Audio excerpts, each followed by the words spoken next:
Uh, Shri H.M. Shangplyang. Sir, thank you so much for making your time this morning. He is the advisor to the Department of Education, Government of Meghalaya. And Sir Paul is here. Sir Paul. Okay, so Sir Paul Lingdor will also be joining us. As you know, he is our Honorable Minister of Social Welfare. And we are so glad to be having him in our midst this morning. Right now, we shall begin.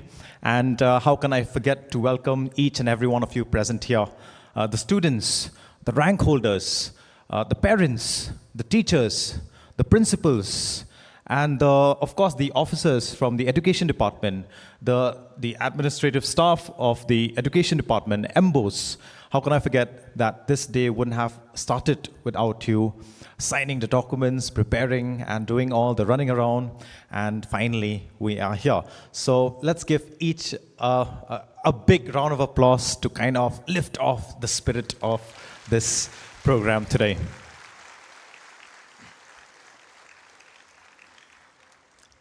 To welcome all of you, the students of Shillong Public School, Shillong, are here to present in front of you the national anthem of the Republic of India.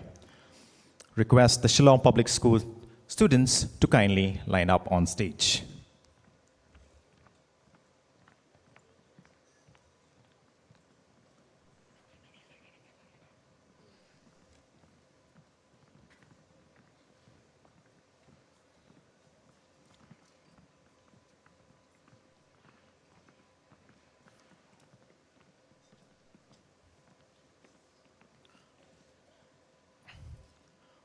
While the national anthem is being sung, I request each and every one of you to kindly rise.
Thank you, ladies and gentlemen. You may take your seats.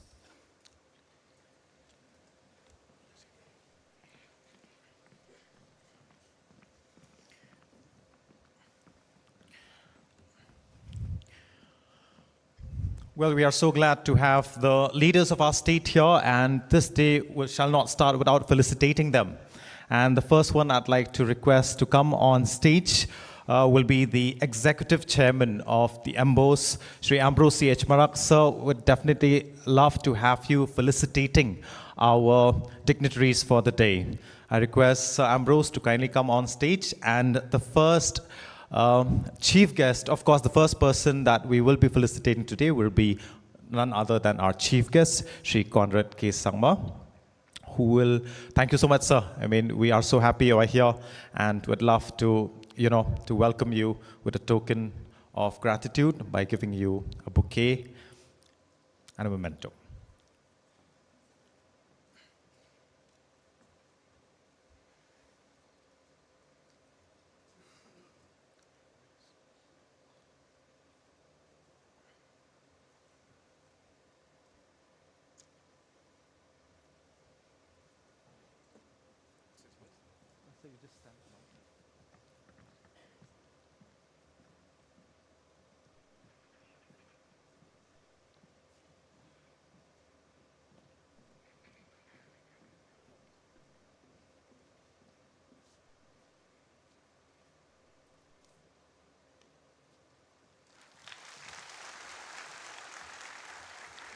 We request Sir Conrad to kindly remain on stage. Our next guest will be Shri Rakam A. Sangma, our Honorable Minister of Education. Sir, we'd like to felicitate you as well. Thank you so much for making your time with us this morning.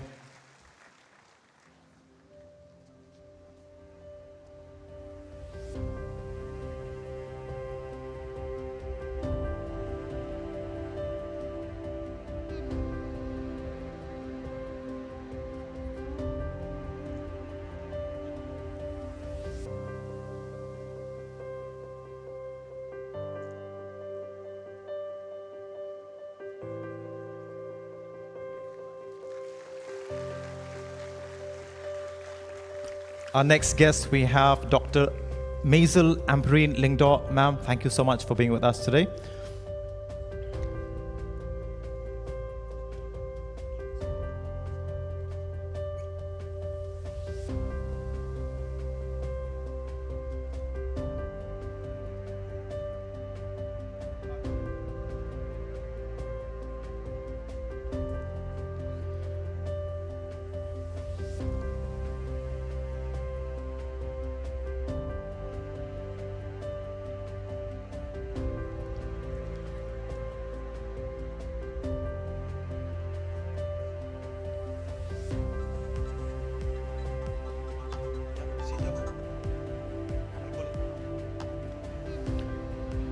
Next guest I would like to felicitate is Shri H.M. Shangpleang, Advisor to the Department of Education, Government of Meghalaya.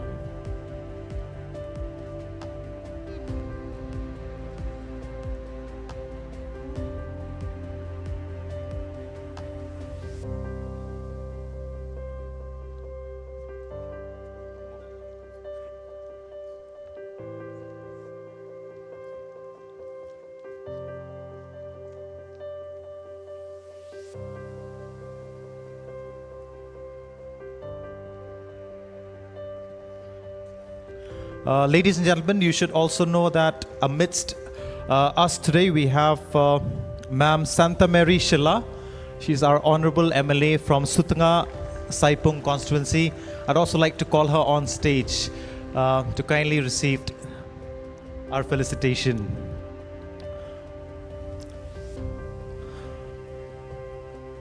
Along with Ma'am Santa Mary, we also have Sir Wailat Miki Shilla. He's the Honorable MLA from Jowai constituency. And Sir would like to felicitate you as well.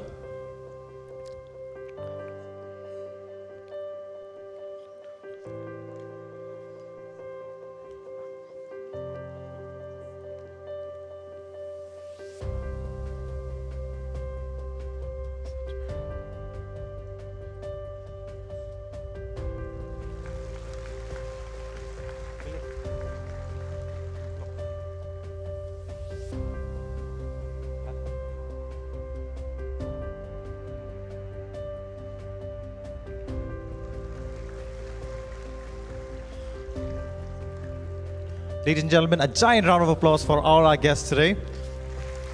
And they will have a group picture on stage right now before they take their seats once again.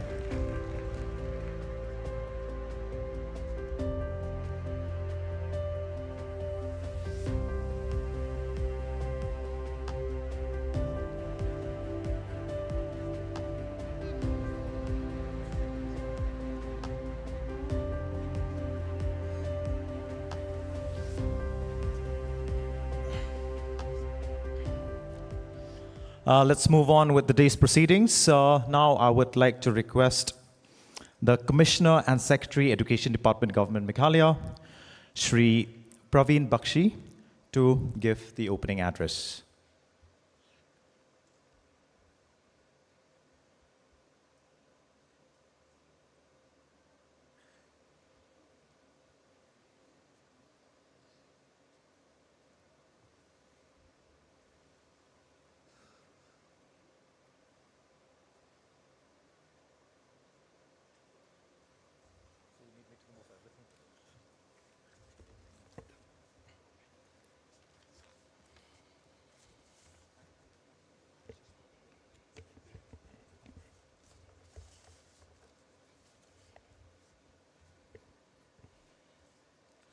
A very good morning to all of you.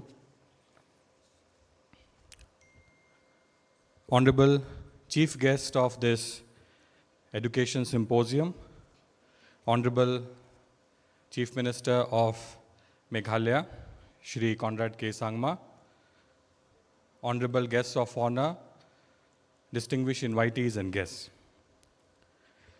Education is the most powerful weapon which you can use to change the world. Education is what remains after one has forgotten what one has learned in school. Education is one thing no one can take away from you. These are valuable quotes from the greatest minds in the annals of history, Dr. Nelson Mandela, Albert Einstein, and others. And that sets the stage for Meghalaya Education Symposium 2023 with the theme Preparing Meghalaya for the World. And also, felicitation of MBOSE toppers in the Golden Jubilee year of MBOSE. At the very outset, for this wonderful, energizing program of Meghalaya Education Symposium 2023, we extend the warmest welcome to our Honorable Chief Guest, Shri Conrad K. Sangma, Honorable Chief Minister, Government of Meghalaya, who has been the pillar of strength for the education sector in our state and has guided us through wonderful innovations and initiatives that have made changes in the education sector. We are delighted, sir, that you are here in our midst, again to motivate us and help us rise to the occasion to meet the multifarious challenges faced by the education department. We assure you that we will not be found wanting in the tasks that you have set for us. We are also indeed fortunate to be in the august company of our honorable guests of honor, Shri Rakam A. Sangma, Honorable Minister of Education. We are thankful to you, sir, and we take inspiration from you, your initiatives, your techniques, the various meetings that you have held, the various endeavors that Education Department is now entrusted with, and we hope, sir, that under your inspiring leadership, the Education Department will do well and will do its best to meet all the challenges and all the unlocking of the possibilities that we should. We are also indeed fortunate that we have amidst us our distinguished guests, Dr. Maisel Amperin Lingdo, Honorable Minister for Health and Family Welfare, Government of Meghalaya. We thank you, ma'am, for your participation in this symposium. We will hear from you, we will learn from you. It's always a great pleasure to see you speaking, and your motivational talk will be of great use and inspiration for all the students. We are also in the company of another distinguished personality, our honorable distinguished guest, Shri Paul Lingdo, Honorable Minister, Social Welfare Department. We thank Honorable Minister, sir, for his participation in this meeting. So as you can see together, education, health and family welfare, and social welfare, they form the ultimate, if I may say, holy triumvirate of social development in the state. And we are very happy that all our three honorable cabinet ministers have spared their valuable and precious time to be in our midst, in the midst of students, and sharing with them their ideas and thoughts. Under the leadership of Honorable Chief Minister, we really hope that this enlightened team will continue to work and bless the people of our state, bless the students of our state. We are also indeed fortunate to have in our midst Honorable MLAs, Shri Vailad Shilla and Srimati Santa Mary Shilla. We thank you, sir and ma'am, for your participation in this symposium, and we hope that we will seek your continued support for all interventions in the education department. We are very happy that our mentor in the department,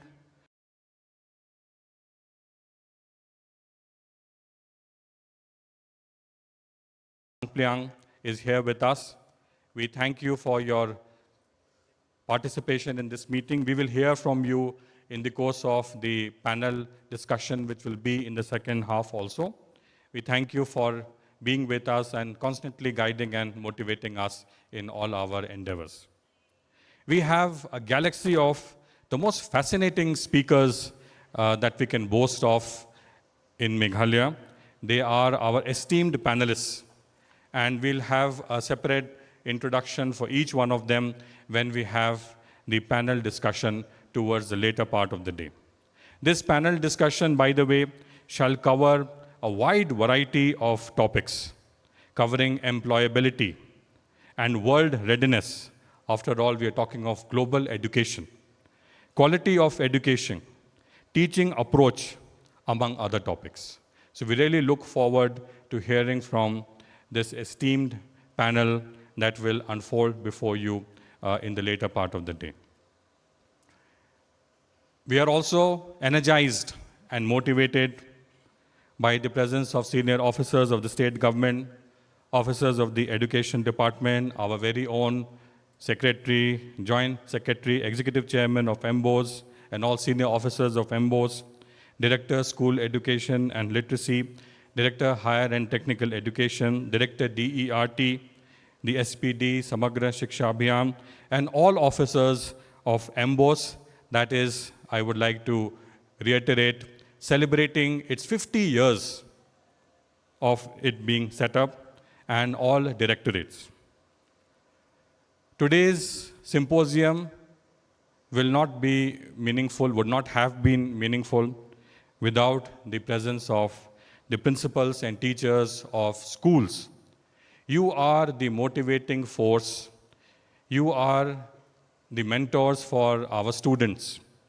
And it is a tremendous moment for us to see you in our midst and encourage your students as they are felicitated for this spectacular performance in MBOSE examinations. Coming to the stars of the day in this galaxy of education symposium, the stars, 82 MBOSE toppers and their parents, and UPSC rank holder Swapnil Bhattacharya, we would like to welcome each one of you. We are having this program for you, and we are delighted to see this massive turnout of students from all over Khasi and Jaintia Hills, and some representation also from Garo Hills. We are delighted to have you in our midst, dear friends. We warmly welcome you. You are the future of the state. You are the future of the nation. We also would like to inform this august audience and gathering that we have already felicitated the toppers of Garo Hills on 21st June 23 in Tura. So this is a felicitation for the toppers of MBOSE for Khasi and Jaintia Hills and Ribhoy. We once again like to warmly welcome each one of you. The Meghalaya Education Symposium 2023 seeks to bring together government, educators, practitioners, and thought leaders to deliberate on crucial aspects and themes pertaining to the education system. What could be the best practices that can be followed? What is the best that we have to offer to our youth for them to be able to meet global opportunities? And therefore, the theme assumes great significance. It is preparing Meghalaya for the world. As we also take steps to join the new education policy and all that it brings with it, we are aiming that our students shall be mentored and groomed and prepared to be global citizens of the world. Thank you all very much. Once again, we would like to warmly welcome Honorable Chief Minister, who is the chief guest of this program, Honorable Guest of Honor, our Honorable Education Minister, Honorable Cabinet Ministers, Dr. M. Amparin Lingdo, Shri Paul Lingdo, Honorable MLAs, Honorable Advisor to the Education Department, and all the officers, students, parents. We are indeed very grateful to you for a wonderful turnout. I think this is only the third or fourth time that this auditorium is being used, and you add beauty and glamour to this special day. Thank you.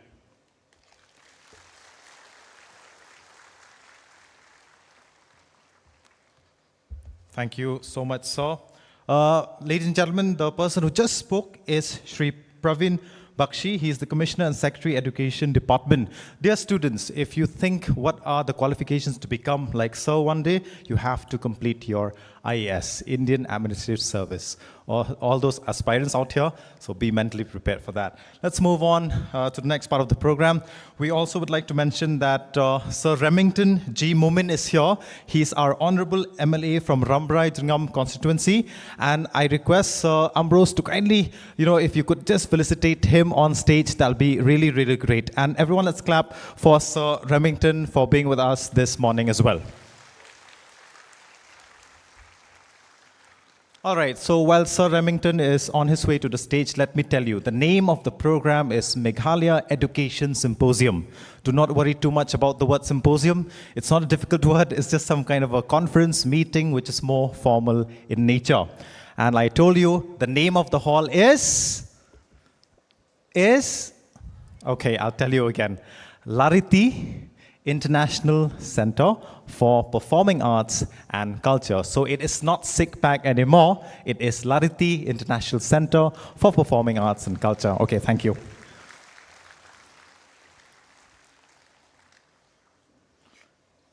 Thanks so much,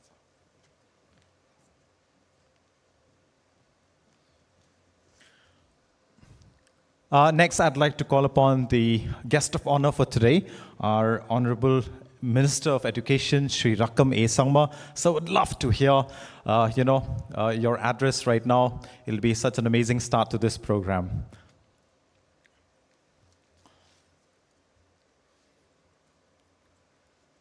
You should all know that Sir Rakam was very much actively involved. Last year, if you remember, we had Aspire of Meghalaya from the Directorate of Sports and Directorate of Sports and Youth Affairs, where he attended these district talent events that happened in the South Garo Hills and maybe Southwest Garo Hills as well. So he is very much a person very connected to the youth. Sir, the stage is all yours.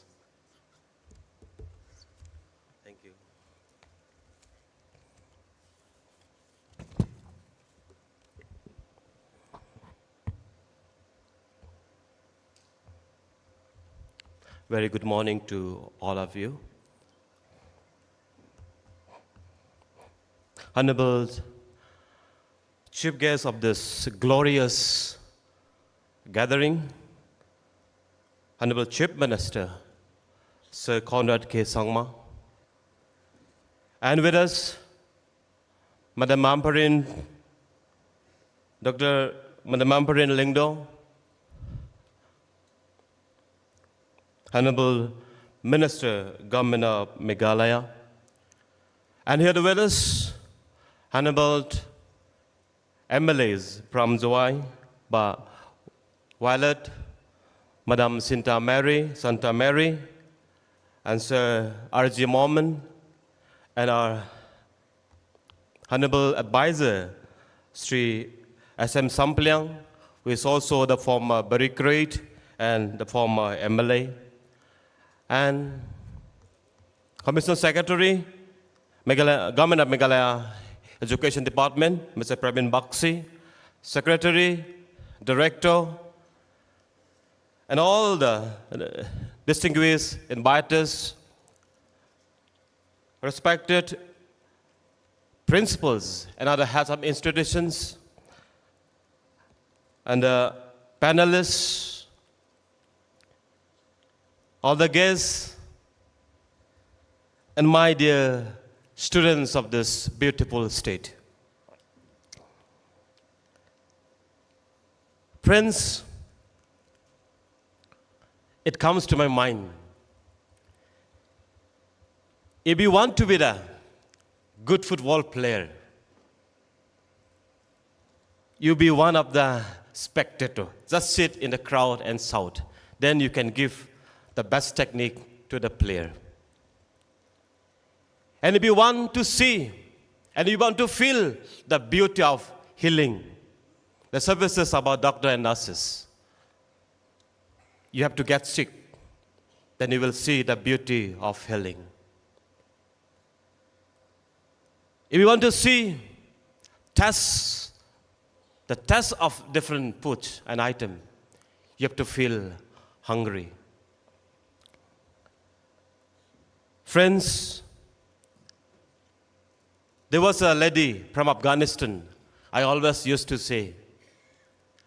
She was appealing to the world community. In Afghanistan, the girl child are not allowed to go to the school.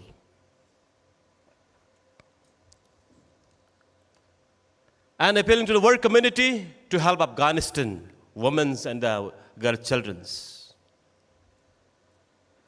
Friends, today, my dear students, I think you are fortunate enough that being at this position that God has given each one of us such a beautiful and a wonderful opportunity to be at this position where you are today.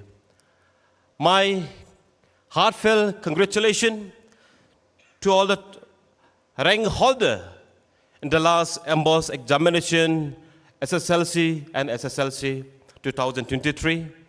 And my congratulations to all the toppers and also the head of institutions. Friends, my dear friends, it might be the beginning of your career, but long miles you have to proceed. And here with us, if I'm not wrong, Swapnil Bhattacharya. As a person, I think I have not seen him. If you could kindly, I have seen him. He's the only guy from our state who made us proud at least this year. By clearing UPSC examination, the only son of we are proud of you.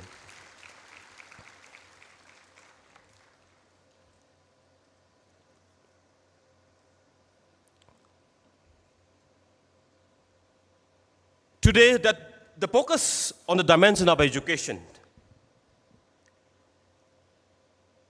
it's any state, in any country, any community that focus on the dimension of education, that country, that community, and that nation, and that state will grow, and it can be a living country. My friends, under the able and dynamic Chief Minister of our son, Sir Conrad K. Sangma, Government of Meghalaya is focusing lot, and we are certain that our state is on the move. And it could be read from testimony of the various interventions. In the mission objective to take our state forward, lots of intervention has been taken place. The establishment of First State University, opening of many people colleges, and the converting of many schools building into new. And friends, our Honorable Chief Minister of our state, his vision is to take forward our beautiful state is one of the 10th top state in the country. I believe on the education department, as a state, we will draw the line and we will climb the ladder. My dear friends, As a state, as education department, implementation of NEP 2020, it may be challenged to a certain measure. But however, under the leadership of our Honorable Chief Minister, we will be able to take requisite measure and to face the challenges. To suit our environment, as a state, we will redraft our Meghalaya education policy in line with the new education policy to suit and to add our flavor. Yes, we have certain limitation, and to which we admit. But there is, and also, we also admit that there is always room for improvement. And I believe we will able to cross the bridge. My dear friends, may I draw little attention to all my dear heads of institutions today. Yes, there is a changing scenario on education sector. But as head of institution, in the changing scenario, we have to adapt ourselves to meet the challenges. NEP 2020 has been designed with an ambition, with an objective to make India, the great country, as a global knowledge center. Meghalaya has a strong, which is known as strong foundation on giving quality education. In a given situation, it's a common objective of the national and the state to pull our weight in the world. Human minds is the guiding principle to the development of computer science and technology. And today, the improvement and the development and challenges of the computer science and the technology and the artificial intelligence will certainly impact on our development of our human minds, on our studies. Therefore, our curriculum, our preparation as head of institution to meet the challenges while teaching our students well, we should be ready to prepare our young children one step ahead than the technology. Then we will be able to control and we will be able to use the technology to substantiate us. Therefore, as institutions, we have to reignite, redesign ourselves so that we can give the best of the best to the generation that's coming behind us. As academicians, as faculty members, as a teacher, let's not be exhausted. Let's not be tired and take rest. No. Let us reignite ourselves again. Let us update ourselves so that we will prepare our children for the new generation that is coming in front of us. Therefore, in striving towards giving the quality education and to bring our state on the top of the country, I would like to urge all the stakeholders, all my dear principals and head of institution, let us shoulder the responsibility together to make our state, our nation at a different level. Employability and the world readiness. Let P.A. Sangma, the former Speaker of the Lok Sabha, he used to say, we are educated but are employable. Sometimes we follow the policy without giving thought or preparing at least some curriculum to our context. In our designing our curriculum, in preparing our lesson, we should understand the strength and the weaknesses of our children and according to his capacity to its availability and to its potentiality. We should train our students so that our students can be used for betterment of our community tomorrow. My few words to my students today. If you want to see the beauty of success of the rank holder, you will understand when you fail. When you fail. But those who are today, you are fortunate enough, and please understand your strength. You will regret tomorrow, my dear students, if you don't discover and utilize fullness of your strength, of your potential. And if you don't work hard today, you will not be the glorious and the worthiest asset for the country tomorrow. Therefore, tomorrow, my friends, if you want to be the glorious, the golden asset of the community and the state and the country tomorrow, understand your potentiality and prepare well to meet the challenges tomorrow, my friends. Friends, lots of theory keep on changing. The physics theory, the many theories have updated and has been changed today. We can see the improvement, development. If you see the improvement, development of science and technology today, you will understand, you will feel nothing has been left today. But no. Maybe the Bible says, the scripture says, the understanding of human minds is very, very small. And there are lots of things to be understood which is beyond our imagination and understandable. Maybe the generation that understood today might be small things of the part of the universe and many miles to understand. Maybe today, if your minds develop properly, you have to face the new theories, new challenge tomorrow. The ninth planet, maybe this generation may study about Earth planet.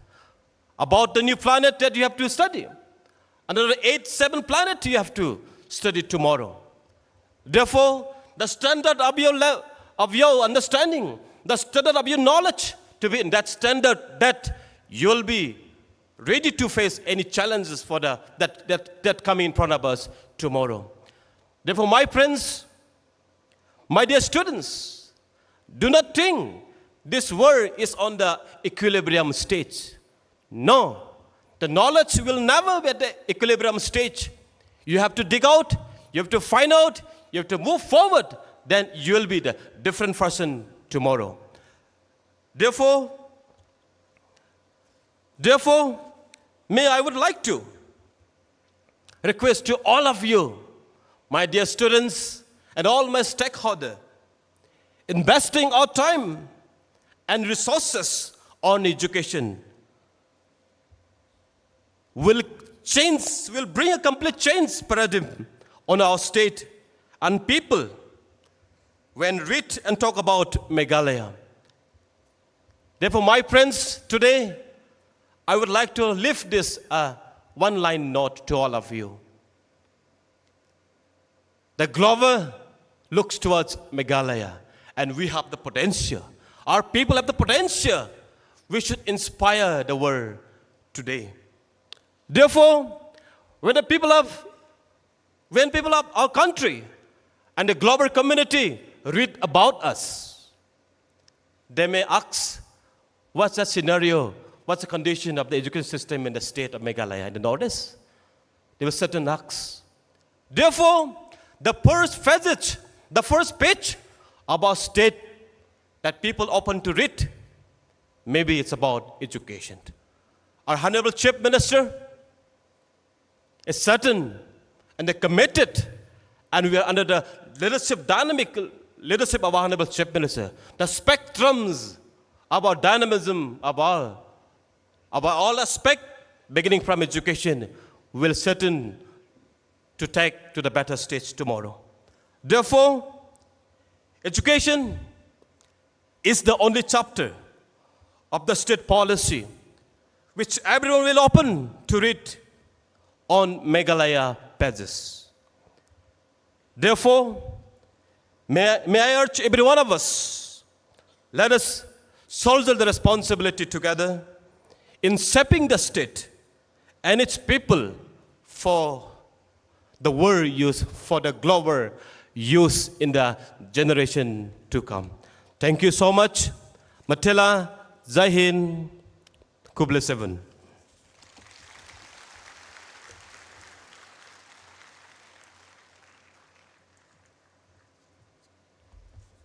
Thank you so much, sir, for your words of wisdom.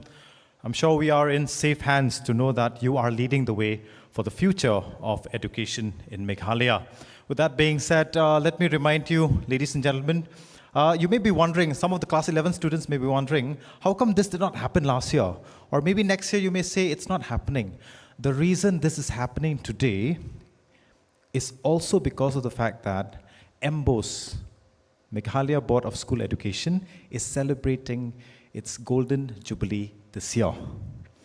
1973 it started. Now it's 2023. So this is why we are having this today. Congratulations to MBOSE on such a big milestone.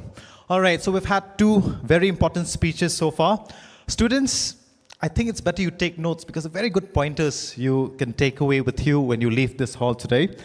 But the next part of the program, I'll take you to the world of, let me call this academic Bollywood, because it's for education, it's also entertaining, and it's also very motivational in nature.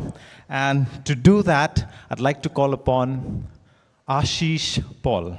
He is a student of third semester Shillong Commerce College, and he was also part of Aspire Meghalaya last year. And we are so happy that he's with us this afternoon. Ashish, are you ready? All the best. And you may be wondering, for some of you who do not know Hindi, here are excerpts from the lyrics. You are a wounded bird. Show that you are alive. There is courage left in you. Against your passion, even the sky would ask for refuge if you decide on something. For those who may not understand English, घायल परिंदा है तू, दिखला दे जिंदा है तू, बाकी है तुझ में हौसला, तेरे जुनून के आगे, अंबर पनाहे मांगे, कर डाले तू जो फैसला. These are the words. I won't read the entire lyrics. What's the point of him performing, right? Okay, Ashish, you ready? Everyone, let's boost. Say Ashish, Ashish, come on. All right, so I'll let him take you to the magic of academic Bollywood.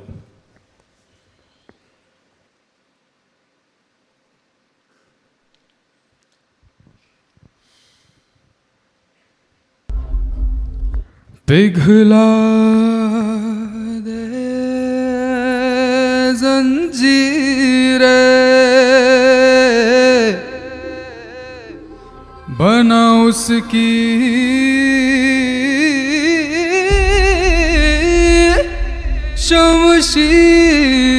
शमशीरें, कर हर मैदान फतेह बदिया, हर मैदान फतेह.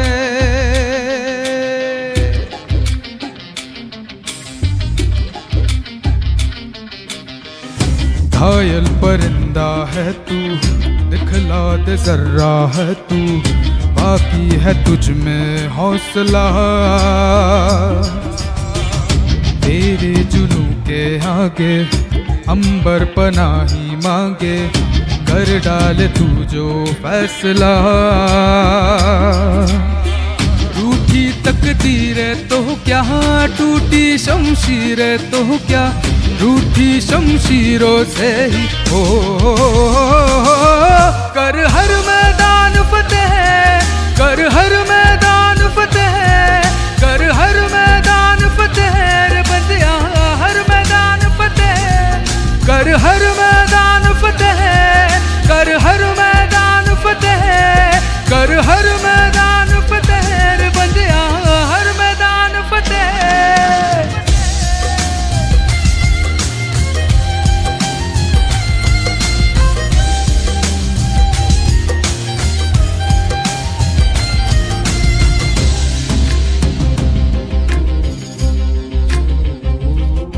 इन गर्दिशों के बादलों पे चढ़ के वक्त का गिरे आ पकड़ के पूछना है जीत का पता, जीत का पता।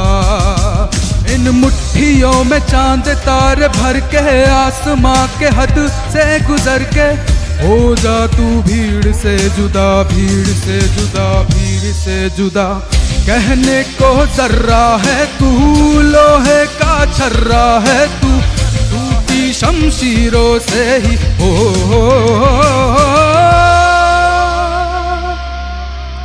कर हर मैदान फतेह, कर हर मैदान फतेह, कर हर मैदान फतेह रे बंदिया, हर मैदान फतेह।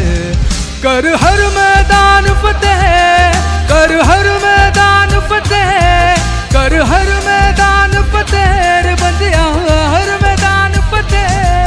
कर हर मैदान फतेह, कर हर मैदान फतेह, कर हर मैदान फतेह रे बंदिया, हर मैदान फतेह।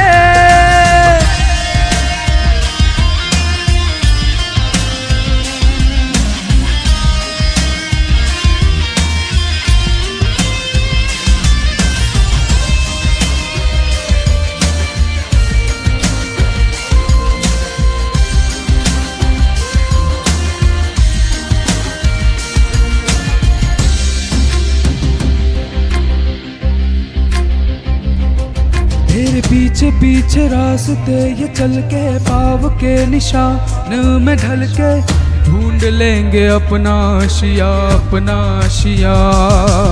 इन मुट्ठियों में सारे रात चल के पाव के निशान में ढल के ढूंढ लेंगे अपना आशिया, अपना आशिया, अपना आशिया। लम्हों से आँख मिला के रख दे जी जान लड़ा के, टूटी शमशीरों से ही हो। हर मैदान, हर मैदान, हर मैदान फतेह। कर हर मैदान फतेह, कर हर मैदान फतेह, कर हर मैदान फतेह रे बंदिया, हर मैदान फतेह। कर हर मैदान फतेह, कर हर मैदान फतेह, कर हर मैदान फतेह रे बंदिया, हर मैदान फतेह। कर हर मैदान फतेह, कर हर मैदान फतेह, कर हर मैदान फतेह रे बंदिया, हर मैदान फतेह। Thank you.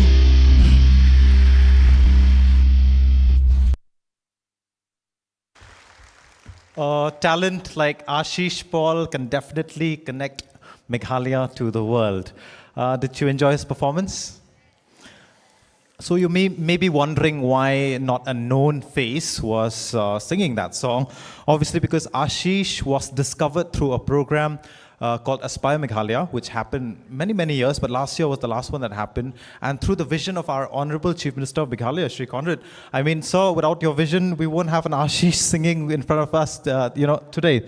So we are so grateful. I mean, over the years, Aspire Meghalaya program has nurtured soft skills and then confidence, aspiration, but we also identify talents in that process. So again, you've heard a Hindi song. Now, all the way from Nongston College, I would like to call upon Giovanni Nongrum, and she is also one of the participants of Aspire Meghalaya last year, to cheer you up with a traditional Khasi song. And this song was composed by none other than the band. Okay, should I tell that now? No, I think this should be a surprise for each and every one of you. But the composers, the original composers for this song are with us today. I mean, at this moment, they're with us. Giovanni?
nong ko thao ha ngap ka ne ka de ka jing pen bna ha boy ha war ka ne ka ju ka sur ha mau ben na ka jong tila ka jong tung in nang mas ngau sarong ban kren ka tien i dei tong in pikir ya ki rong pong bertas nong u khasi ka de ka ne ba shong chitam ka tien i dei ban ra i dei ban tur kum nong ya lam ka tien i dei ban ra i dei ban tur kum nong ya lam Hoy go Hoy go Hoy go Hoy go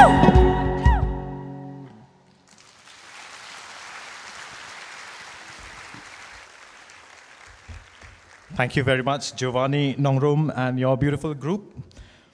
With that, we move on to the next part of our program.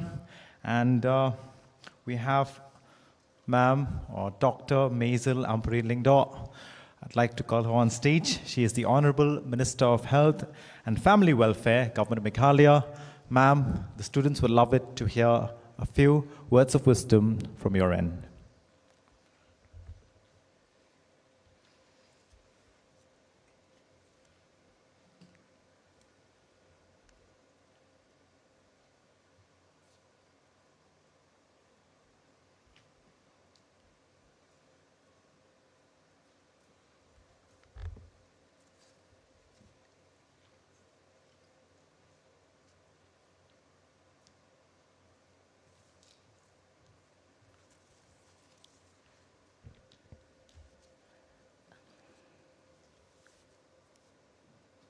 Very good morning to one and all. Honorable Chief Minister of the State of Meghalaya, Shri Conrad K. Sangma Sir. Honorable Education of the State of Meghalaya, Shri Rakham A. Sangma Sir. My colleagues in the Legislative Assembly, Bahima Shangpiang, the Advisor, Department of Education, all the officers of the Department of Education in the leadership of Mr. Praveen Bakshi, IAS, heads of institution, students, friends, and participants of the various programs scheduled in the Meghalaya Education Symposium 2023. I would like to begin the sharings of my thoughts this morning with this august gathering by asking all of us the basic fundamental question. Can we take a man out of the jungle and expect the jungle to be removed from his behavior? We are well conversant with the challenges of the State Education Department in the government of Meghalaya.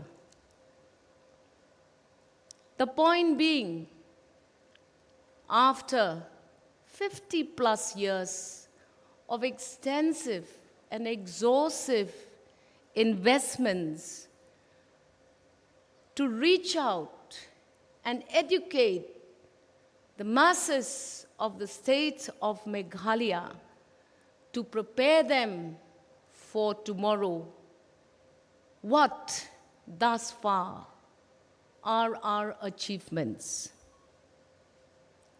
If you ask me, a person who has been in the system for some time now, whenever I travel to rural Meghalaya, I hold close to my heart one fact.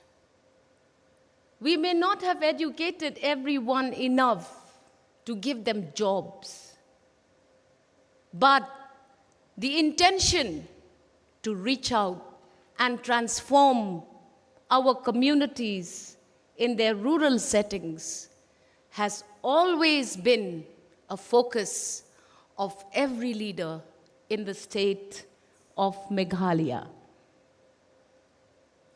We have tried so many formulas to improve the pass percentage of our board examinations. We have even tried giving mathematics a second stand in education by saying, we will not make it compulsory. Has things changed?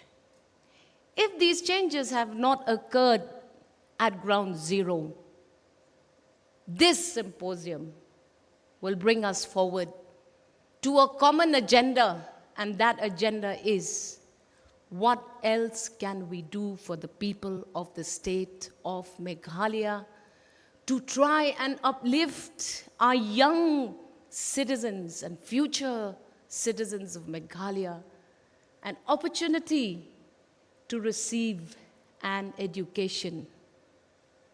Can education guarantee you a job? No, it cannot. But will education prepare the state of future Meghalaya to higher heights? Yes, we can.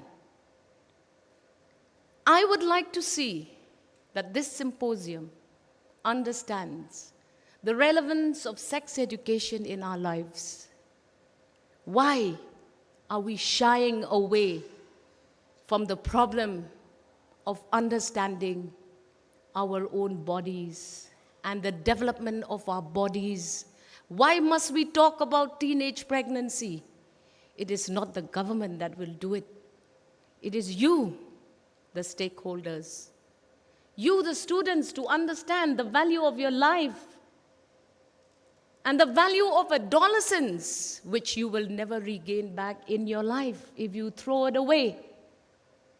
Are we discussing moral science? Are we discussing health of a woman and the value of the life of a child when it sees the first light of life? This is what we do today. Discuss the problems. If people of the state of Meghalaya do not have equal access to education, and there is a disparity of technology, can we design programs called advanced courses and basic courses so that every child in the state of Meghalaya and in the system of the state of Meghalaya feels that they are a part of it? I may not be a topper, but I need an education to change my perception of life. Can we all try to take the jungle out of our minds and teach people that education is but a means to an end to change the life of Meghalaya in the near future? I congratulate Rakamsa. Wonderful man leading by example. But can Rakamsa do it alone? No. And that is why today we have left whatever we had to do to make sure that we are part of this symposium, to take the jungle out of all the wild people who are taking Meghalaya in the wrong direction. Thank you, Kublai. Jai Hind.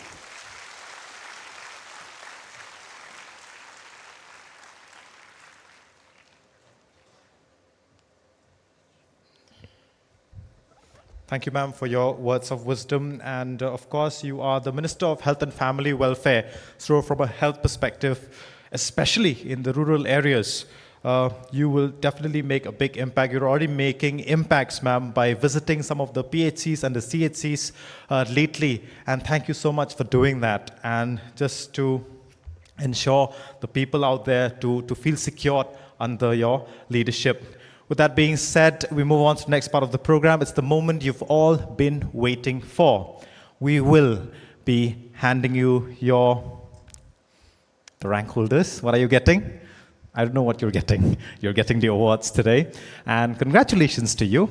But before we do that, of course, the chief guest for today, Sri Conrad K. Sangma, will be giving away those awards. But before he does that, it'll be great to have him on stage to say a few words before he does that for all of you.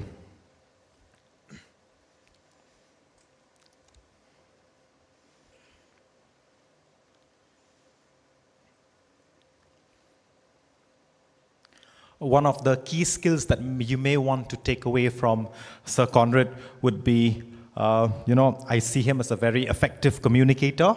He has amazing leadership skills. He's very charismatic.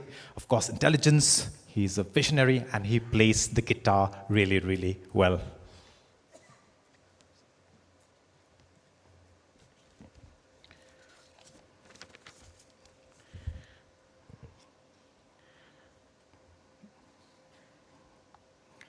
Our Honorable Minister for Education, who is the guest of honor for today's program, Sri Rakam A. Sangma.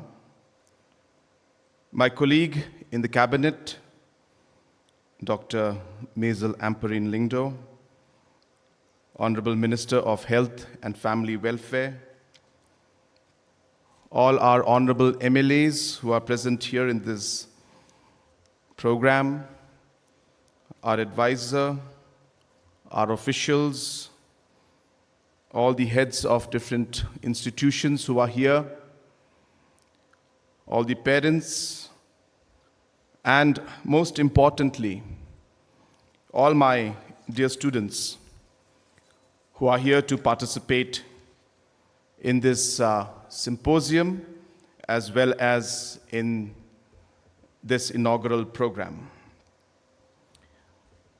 I first of all would like to congratulate the chairperson of MBOSE and all the officials and the team of MBOSE on this very important 50th anniversary celebration of the MBOSE, which in the last 50 years has provided crucial service,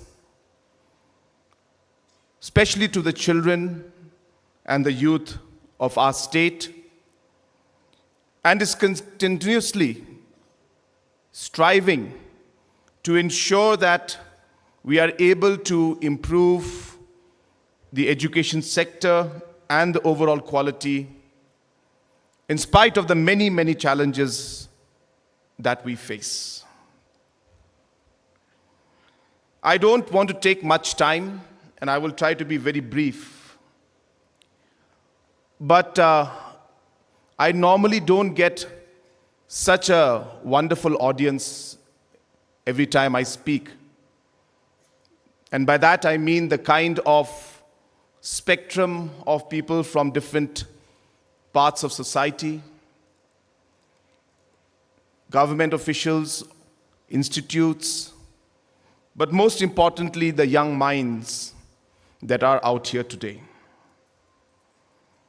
And therefore, I'll take a few minutes to share some of the thoughts and ideas with which we are trying to make a difference in the people's lives and make a difference in the state.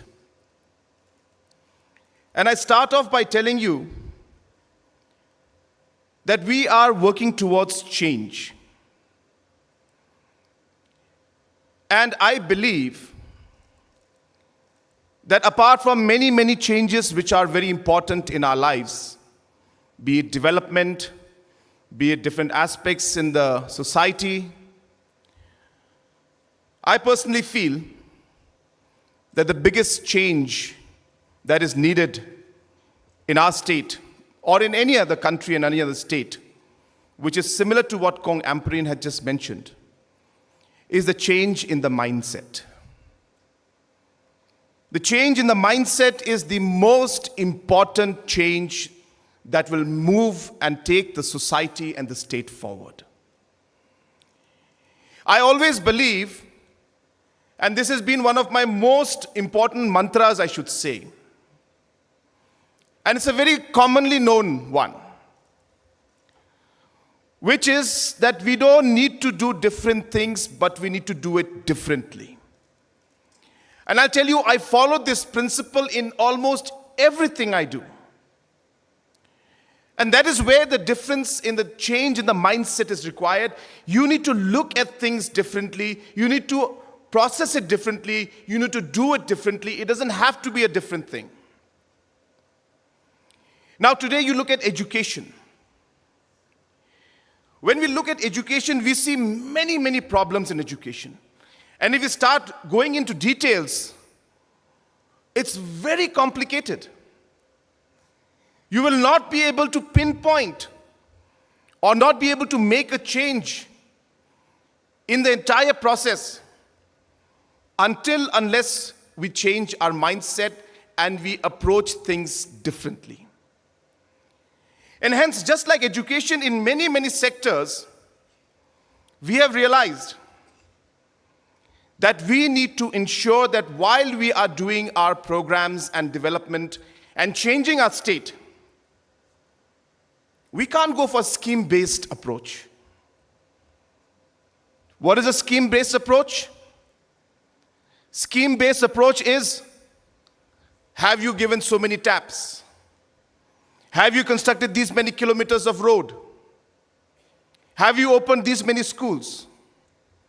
That is a scheme-based approach because government is and departments are assessed on the basis of the scheme implementation. But our government started to look at things differently. It's not about the taps that you put, but it is the water that is reaching the house or not is the question. It is not about the irrigation and the canals that you make in the schemes, but the amount of production of agriculture products that has gone up because of the irrigation project that you put in. It is about the number of students who are able to pass out and improve in the quality of education rather than the number of schools that you've put. A change in the mindset and a change in the way we look at a problem. It cannot be scheme-based or scheme-driven. It has to be purpose-driven. What is the purpose behind what we are trying to do? And unless we don't realize that, we are missing the point. Purpose-driven. Government has to work in a purpose-driven mode. Government has to realize, and society has to realize, it is a holistic approach. It's not about just one part of a child's education. It's a life cycle approach. Your education and your health and your well-being and the quality of the citizens we produce starts or does not end in the education and the school that we put you in or the education that you get. It starts from the day that you are in your mother's womb. It continues when you are born. It is the nutrition you get in the first 1,000 days. It is the early childhood development that we can do for cognitive development and thinking till you touch the age of 8. It is the adolescence time when you will be growing into a teenager and from there a teenager into an adult. A holistic and a life cycle approach is the purpose-driven approach that we follow. It cannot be decided by the marks you get on your class 10 board. It's unfair. It is important, but it is not everything. And hence you need to realize, and once you start looking at everything from a big picture, once you start realizing the holistic approach, Once you start realizing that it's not just about that one class, one education, it's about the life of an individual. It's about the holistic approach, as I said, that we're talking about. And that is the difference in what we are doing today. It's time consuming. It's not easy. It's very complicated because there are many, many departments that are in it. But let me tell you, this is precisely what we are doing today. Whether it's the Mothers program that we have, Meghalaya's Outcome and Transformation, MOT, Meghalaya's Outcome and Transformation in Health, H, E, Education, R, Rural Development, and S, Social Welfare. So people think Mother is a mother program because it's named behind mother. No. It's an acronym for Meghalaya's Outcome in Transformation in Health, Education, Rural Development, and Social Welfare. We have given it a holistic approach because we realize that if you're talking of a child's health and a mother's health, it does not just finish or start with health department. It is a full cycle. And that kind of approach today is leading us into Meghalaya becoming, in a way, just a few days back, the UN had come. And they were thrilled to see this program called the Mothers program that we have. One of the first unique programs in the entire country that is bringing these 4 different sectors or departments together to focus on the stakeholder. And who is that stakeholder? That stakeholder is the mother. That stakeholder is the student or the child that is born. I've realized and I've seen that in the past 5 years, I'll tell you, it's not easy. I know it's very easy for anybody to, come on social media and just give one nice output or, a nice, comment on social welfare or on education or health. And just make a comment, oh, what is happening to this Meghalaya? What is happening to this department? It's very simple. And I don't blame you. It gives a thrill to you. You feel you're being, active. You feel you're contributing, maybe in a negative manner, but contributing to the awareness that is required. Well, I hope all those negative commenters can think in their heart and mind how you could maybe positively contribute and change the mindset and think about how we can make things better. I'm not saying that everything is perfect. It's easy to criticize. It's difficult to be part of a solution. Be part of that solution. Be constructive. In education department, I've seen for many, many years, and I don't blame people for that. I know it's difficult, and that's why I mentioned that before I said it. That in the many years, in the past 50 years, I should say, somehow when we decided on education policies, and somehow when we decided on education systems, and somehow when we decided on key decisions to be made for the education department, sadly, it was the politician who was at the center of that decision. In the sense, is it good for the politician or not? Well, is it good for that MLA or not? Will his people be happy or not if he placed this teacher here? Will that particular MLA be happy if a new ad hoc school were opened in his constituency? Decisions were made based on whether the political leaders were happy or not. Decisions were made based on whether the teachers are happy or not. Or the teacher will be far away from the house, so we have to send the person back. Or tomorrow there's going to be a band and everybody's very on the streets. So I think we should agree to what the teachers are saying. Decisions were made on the basis of managing committees, which may be politically controlled sometimes, of people coming in and giving their views on what should be the decision for the education system. And you know what? We forgot along the way that it is the students, it is you for whom we are doing these things. Our decisions should be based on what is good for the student. Maybe that's where things went wrong, the mindset that I'm talking about. The decision making was based on factors and stakeholders which are important. but not centric to our decision making. And as I said, I don't blame anybody. I'm giving you an assessment of how things have been according to what I have seen in the last 5 years. And it's not easy to change that shift. Teachers are important. I'm not saying they are not. They are very important. But teachers also are here for the students. The political leaders and MLAs also are important. But we are also here to serve you, the students. The managing committees are important. But at the end of the day, it is the students who are at the center of what we all are trying to do.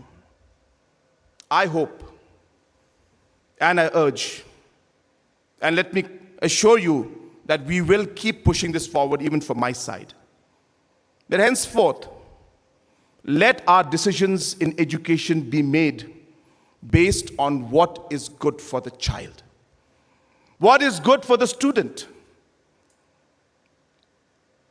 It's not easy, maybe very, very tough, because there is a lot of complication in the department. Many stakeholders are there.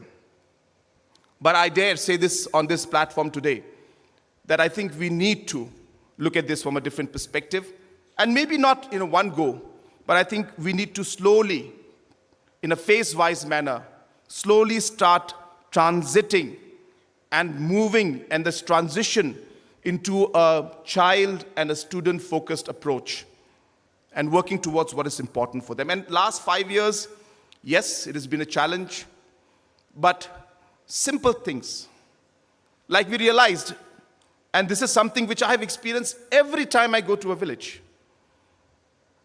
And it does, I know people, I still remember there's, one press had asked me a question that what has been the highest point and the lowest point in your career in politics in the last 5 years. And I told them that my highest point and lowest point is every day. Every day. Because when I see a smile on a person's face, that's my highest point for that day. And when I see a school without a roof, well, that is my lowest point of the day. It happens every day to me. I go through a roller coaster of emotions. And when I saw those schools, I'm happy to tell you that in the last 5 years, though financially it has been a big challenge for us, we were able to mobilize enough funds so that all the government LP schools, we were able to either give new buildings or we were able to renovate the old ones that were there. And so on and so forth, many, many changes are happening, and I think I leave it to the symposium and all of you to discuss that as you go along. But on this, and from this platform, I would like to just share with all of you that a very, very important exercise that we have been working towards, which is to put up the Education Commission, is finally complete. We expect that by this evening or by tomorrow morning, the notification for the Education Commission will be out. And I'm sure that this Education Commission will keep aside all of these complications of different stakeholders and the systems that is there, and be a commission that will independently look into what is good for the student and for the child. And I'm sure that this Education Commission, which has got many members and many people who are experts who have been brought on board, will be able to slowly but steadily steer this huge ship. Education is a massive ship. It's not important to just, it's not easy to just simply turn right and left as you desire. It has to be, steered into that direction. It takes time. We have 50,000 teachers, 15,000 institutes, one of the highest percentages per capita in the entire country. And so it comes with its own positive side, but has huge challenges for all of us as a government and as a society. So friends, I don't want to take more time, but as I said, I'm very happy that this symposium has been organized, and I hope that positive suggestions will come, and I hope that we'll be able to get good recommendations from this symposium so that we can actually incorporate them to make a difference and make a improvement in the overall education system. I would like to take this opportunity, of course, to congratulate the students who have topped the exams, and really it is a wonderful experience, I'm sure, and I'm sure that all of you have worked very, very hard to reach this point, and I must congratulate you and your parents and all your teachers who have helped you to reach this level and today get these awards from the government. So I congratulate you, and I wish and I hope that this positive competitiveness will always remain in your hearts and minds as you move along, because the world is full of competition.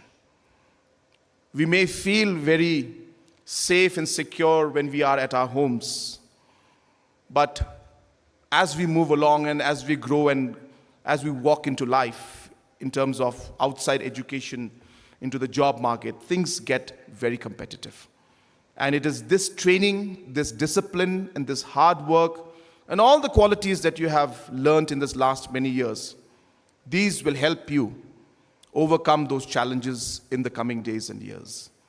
And those students who did not top, who may not get the awards, as I said, awards are important, but there's a lot more to life. There are many high points and many low points in life, and every experience in your life will teach you important things. The low points will teach you important things, and the high points will teach you important things. Never forget to learn from your mistakes. Never let success get to your mind. Never let it get to your ego. Just because you're the topper doesn't mean tomorrow things could change. So those who did not make it to the top, keep fighting and keep working. Keep striving. And those who are on the top, be humble. I tell everybody in my group and in the friend circle that I have, if there is one quality that I would like to tell anybody and everybody to have, is humility. So I hope the students who are here today who have topped, be humble in life, be grounded. You can never be big enough. You lose nothing by smiling. You lose nothing by being nice to the person who's driving you, the person who's standing next to you, or the person who didn't make it as a topper. So to our students, I wish you all the very best. Work hard, be disciplined, keep smiling, have the fear of God in you, respect your elders, and be humble in life no matter what position Almighty might give you in the days to come. So with these few words, I once again congratulate the MBOSE on this 50th year. I congratulate the minister, a person who is very passionate, I should say, about what he does. A lot of you may not know, but he is an MSc in physics himself. He is a person who has been a lecturer. His family members are people who have been in the education sector. He understands the difficulties and challenges of the education sector firsthand. And I'm sure that with the kind of passion that he has, he will definitely make a huge difference in the education sector in the days to come. So with these few words, once again, I congratulate MBOSE, and I congratulate all the students who have topped the exams today. Kublai Shibun, Matela, and Jai Hind.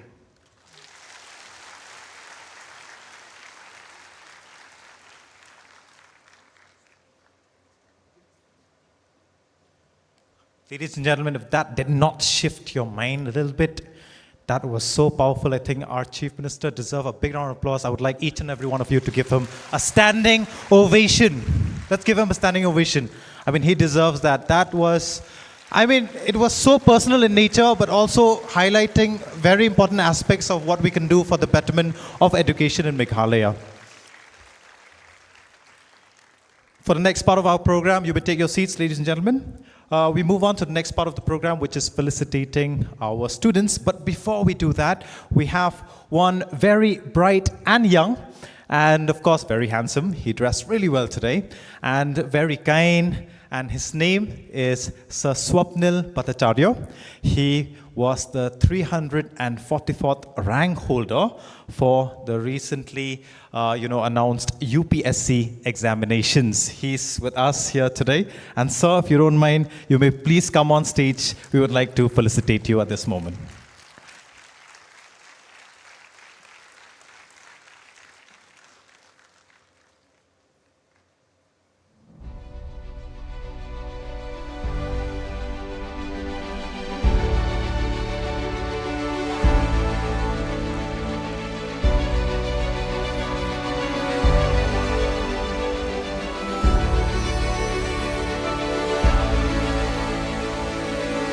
I also request Sir Ambrose Marak to kindly join us on stage. We will be giving away the awards to the students, and we will be calling them in batches. So SSLC students,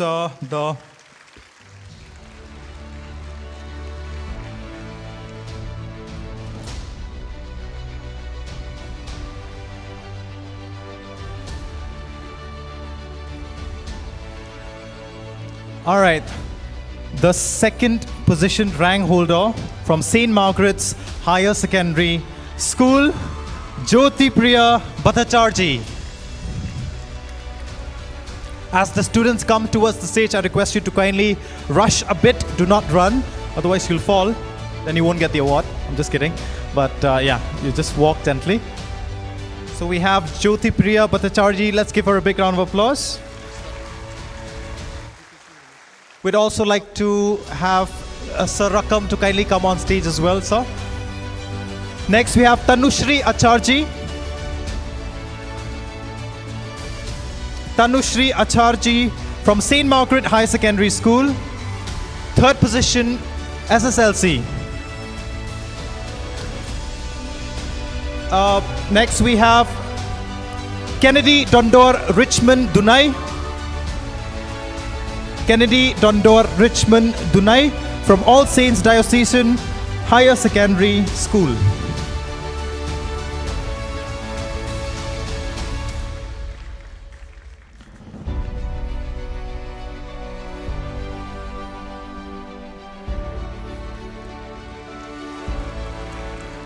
Next we will have Arnab Datta, Laban Bengali Boys Higher Secondary School. Arnab Datta, Laban Bengali Boys Higher Secondary School. He is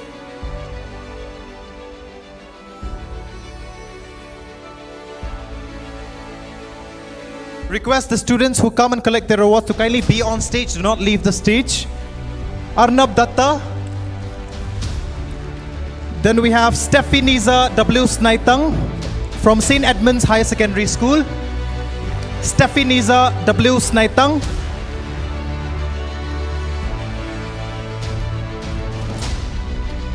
Next we have Eshita Bhattacharjee. She's a student of St. Anthony's Higher Secondary School.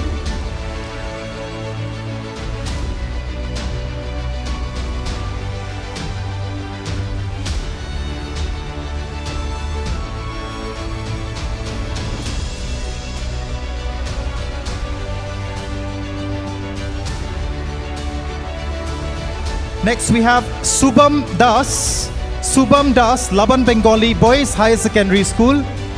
Subham Das, Laban Bengali Boys Higher Secondary School. To all the award winners, by any chance if your name is not your name on the awards, please, we can always correct that later. So when you're on the stage, you can just take your awards and be on the stage. Next we have Soumitra Jha from St. Anthony's Higher Secondary School. Soumitra Jha from St. Anthony's Higher Secondary School. Soumitra Jha from St. Anthony's Higher Secondary School. Next we have Rahul Das from RK Mission Higher Secondary School. Rahul Das from RK Mission Higher Secondary School. Next, Sargam Datta, a student of St. Anthony's Higher Secondary School.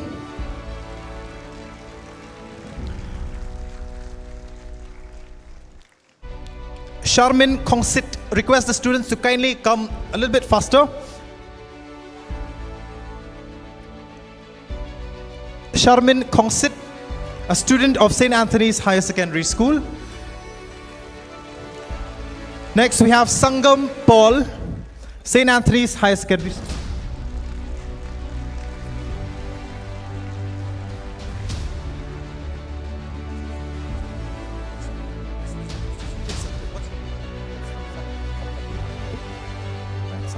Sir?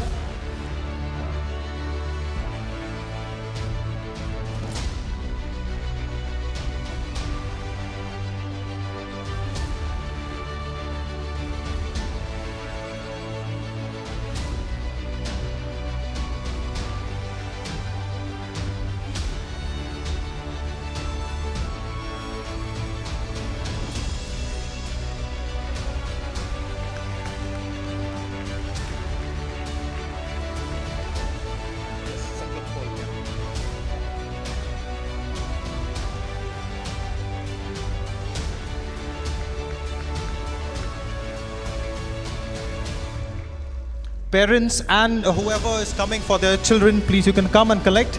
But if you get a different name, it's all right. We will sort that out later. But for now, just collect and be on the stage. Next, we have Biswadeep Nath. Biswadeep Nath, a student of St. Anthony's Higher Secondary School. After Biswadeep Nath, we have Samjanai Sinha. Samjanai Sinha. On stage right now is Biswadeep Nath. This one here is Samjanai Sinha. Next we have Adarsh Sunar, St. Anthony's Higher Secondary School.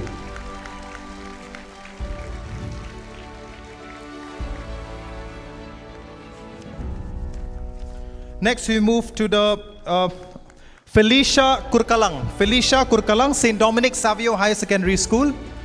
Felicia Kurkalang, St. Dominic Savio Higher Secondary School.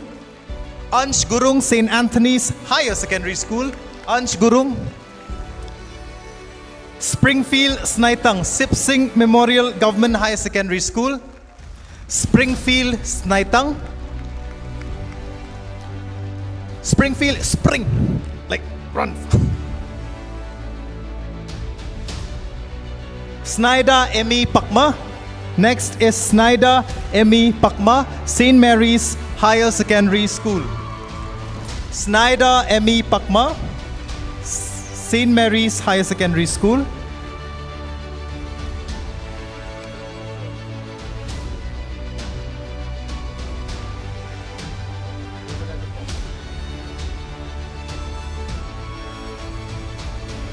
Again, I would like to repeat any mismatch in the names. Do not worry, we will sort that out later. For now, you can just come and collect, all right? Isabella Maulong from Sinot Higher Secondary School. Isabella Maulong. Sandara Marpana. Sandara Marpana.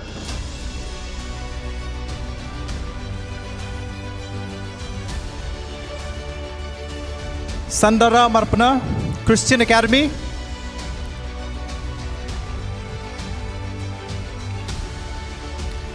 After Sandara, we have Raina Pradhan. Raina Pradhan, St. Margaret Higher Secondary School. Raina Pradhan, St. Margaret Higher Secondary School. Next is Lapin Khamti Kharkongor. Lapin Khamti Kharkongor. Where's Lapin Khamti? All right. I think your friends love you a lot. Risa E. Christine Suting from North Liberty Higher Secondary School. Risa E. Christine Suting from North Liberty Higher Secondary School. Next we have Shaurya Kumar Roy. Shaurya Kumar Roy from 7th Set Higher Secondary School. Shaurya Kumar Roy from 7th Set Higher Secondary School. Next we have Nisha Kumari from St. Nanak Higher Secondary School. St. Nanak Secondary School. Nisha Kumari from St. Nanak Secondary School. Next we have Ame Lari Kerpang Puwen. Ame Lari Kerpang Puen from Anderson Higher Secondary School. After Amelari Kerpang, we have Sunny Kawan. Sunny Kawan Chalam. Sunny Kawan Chalam. On stage, right now climbing the stage. She's walking really, really fast. Her name is Amelari Kerpang Puen. Next, we have Sunny Kawan Chalam from QC Springside English Secondary School. QC Springside English Secondary School. Next, we have Ladyang Shisha Marwen from Leeds Secondary School. Ladyang Shisha Marwen from Leeds Secondary School. Mendelssohn M. Langstang. Mendelssohn M. Langstang from North Liberty High Secondary School.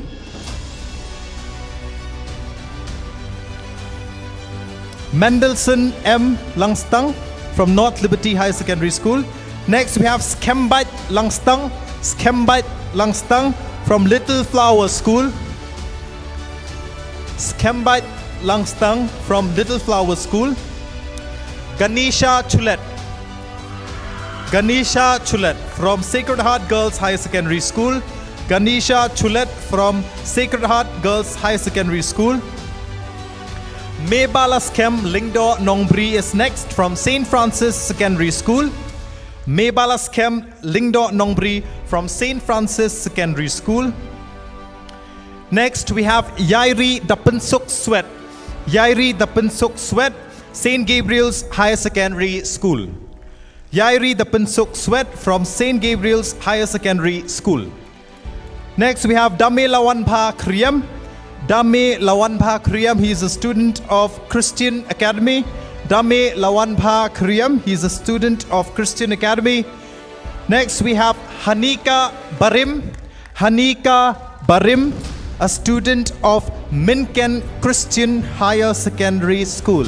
Hanika Barim, a student of Minken Christian Higher Secondary School.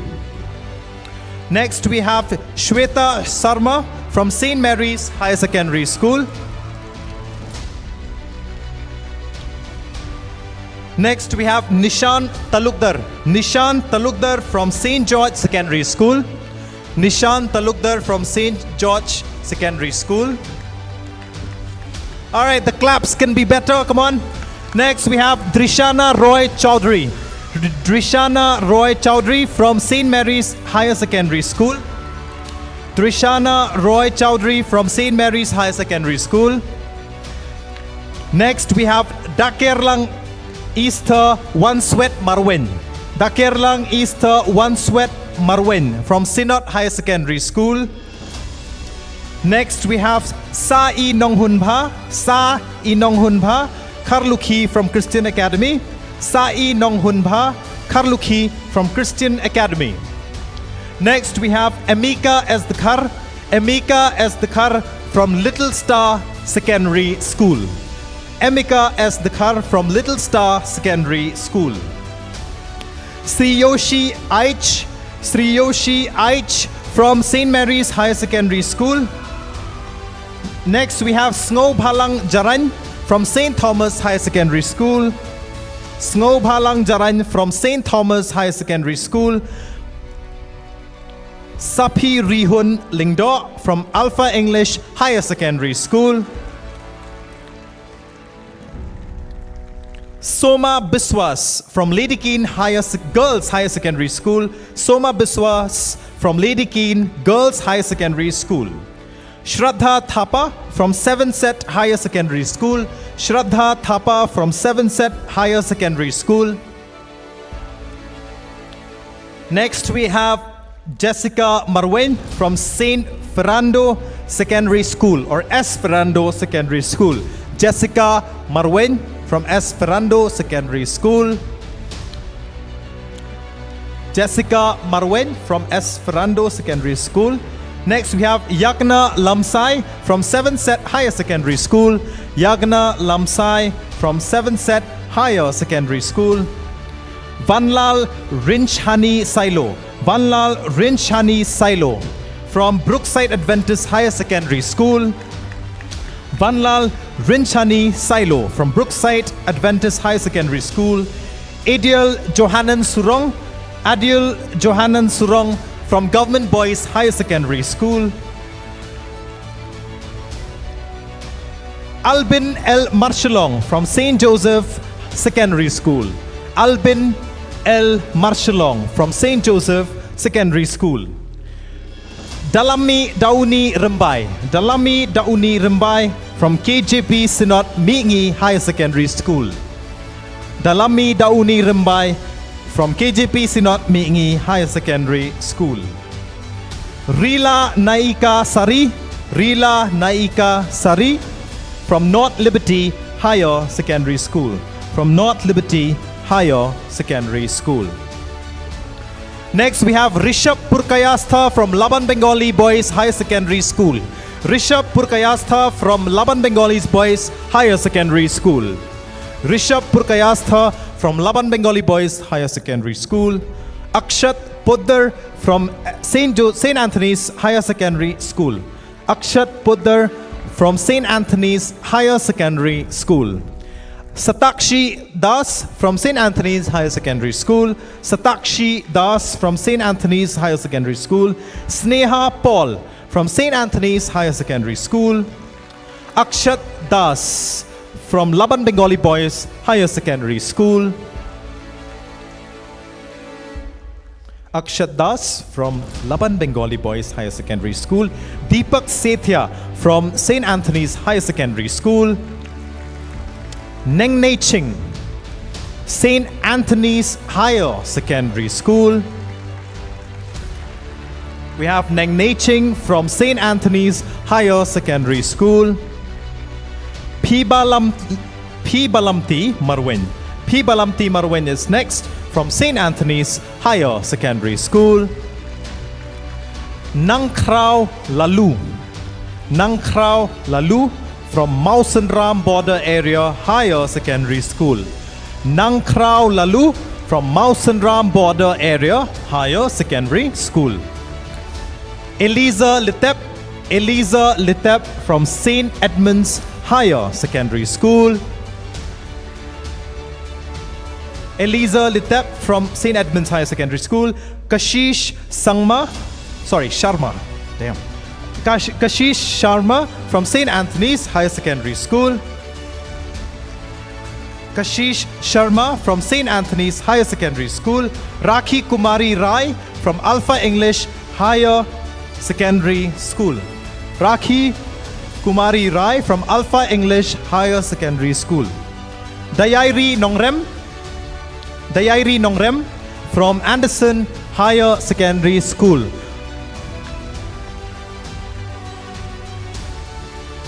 15 more to go. 15 students more to go. Larissa Lamin from Adventist Higher Secondary School. Larissa Lamin from Adventist Higher Secondary School. Evelyn Francisca Kriam. Evelyn Francisca Kriam from St. Edmund's Higher Secondary School. Evelyn Francisca Kriam from St. Edmund's Higher Secondary School. Dana Mesha Nyota from St. Anthony's Higher Secondary School. Dana Mesha Nyota from St. Anthony's Higher Secondary School. Bapin Shngan Lang Tangkio from Patarkma Government Higher Secondary School. Bapin Shngan Lang Tangkio from Patarkma Government Higher Secondary School. Dasuk Menseem Dakar, Anderson Higher Secondary School. Dasuk Menseem Dakar from Anderson Higher Secondary School. Arman Suchiang from St. Edmund's Higher Secondary School. Arman Suchiang from St. Edmund's Higher Secondary School. Talinungsan Imchen from St. Edmund's Higher Secondary School. Talinungsan Imchen from St. Edmund's Higher Secondary School. Ankita Das, St. Edmund's Higher Secondary School. Ankita Das, St. Edmund's Higher Secondary School. Ankita Kar, St. Edmund's Higher Secondary School. Aaron Raphael Dingdo, St. Anthony's Higher Secondary School. Aaron Raphael Dingdo, St. Anthony's Higher Secondary School.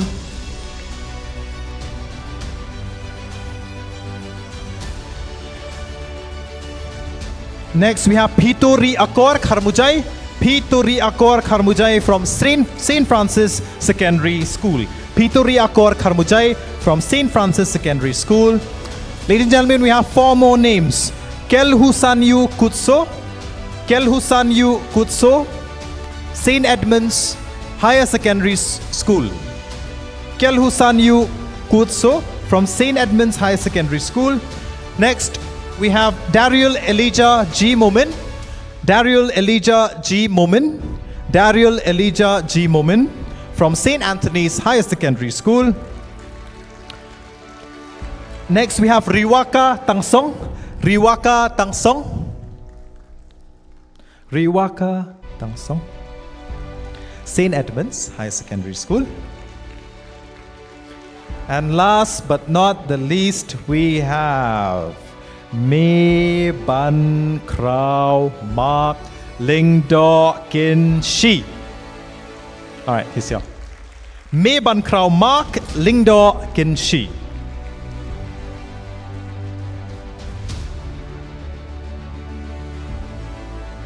A big round of applause for our guest here. I mean, that was a long.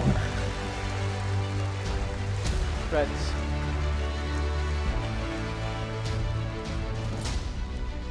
We will all come forward to have one giant group photograph, and all the dignitaries, especially from the, of course, from the education department. If any of you are there, you may join the dais right now. Students, come front.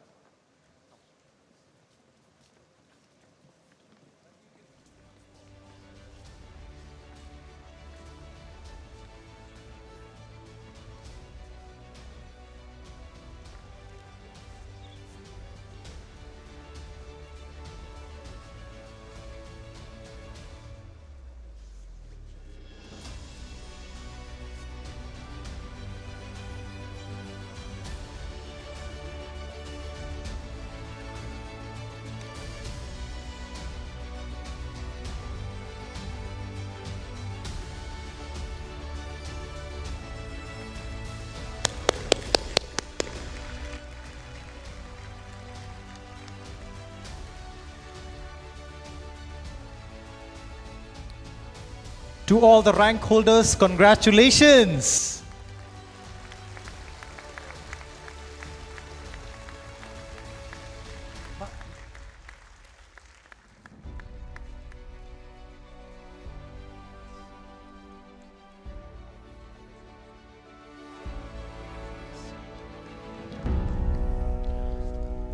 All right. All the rank holders, you may take your seats now. Listen for my instructions. I'll tell you what to do if you did not get your names. Okay, now go to your seats and listen to my instructions next. Clear? All right.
All right. To all the rank holders, if you have received that award and it's your name, आपका है, then घबराइए मत. Keep it with you right now. All right. But जिसका आपका नाम नहीं है, then after some time we will let you know. You will go to the registration desk. Okay? Not with your parents, just you. You will go to the registration desk and ask for Ma'am Pompi Datta. कौन सा ma'am? ये आपका science teacher वाला ma'am नहीं है. Ma'am Pompi Datta. All right. Clear? Cool. Let's move on to the next part of our program. We definitely are excited for this moment right now because other than the felicitation program, ladies and gentlemen, you should also know that we have a panel discussion. We will have a panel discussion right now on stage, and here are the panelist members. And as I announce the names of the panelist members, I request the panel members to kindly proceed towards the stage over here. First of all, let's give a big round of applause for our moderator, Ma'am Moshmi Day, who will be leading this panel discussion for all of you. Ma'am, you may proceed towards the stage. I'm sure you've seen her face somewhere. When I was a kid, I saw her. And of course, very much aspired to be maybe a little bit like her when I grow up. Right now, she is part of Women's College, Liam Shillong. And of course, she is also under the Department of History. She's a professor there. She knows a lot. And there's no one more apt than her who will be moderating this panel discussion. Next panelist, I would like to call upon Dr. Maisel Amperine Lingdor. Ma'am, you've given a wonderful speech earlier, and it'll be, your value only increases now because you will definitely give your valuable inputs from an education point of view. She is the Honorable Minister of Health and Family Welfare, Government of Meghalaya, and she will also be coming on stage to be part of the panel discussion.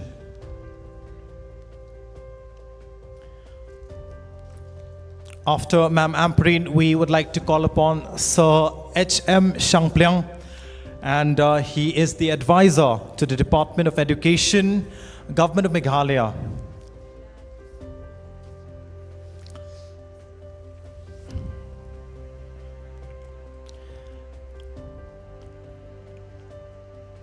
Next, would like to call upon Shri Jagdish Chelani. He is the Deputy Commissioner of West Garo Hills. Thank you, sir, for joining us today. You were part of Aspire Meghalaya last year, and of course, the youth really connects with you, and we wish you a very productive discussion. Next, we have the Principal of Mairang Presbyterian College, Shri R. Thankio. The Principal of Mairang Presbyterian College, Shri R. Thankio. Next, we have Brother Solomon Morris, our Principal of St. Edmund's School, Shillong. Brother Solomon Morris, thank you so much, brother, for taking out your valuable time to make time for the students. Maybe not necessarily only yours, but a lot of them from across the state. Next, we have one of the renowned artists and of course very charismatic and a doctor and educator, Dr. Pinsup Lins Imyong. She's a professor, Department of English, Sankardev College. And ma'am, we are so glad and very happy that you are here with us. We have two more people to join our panel here.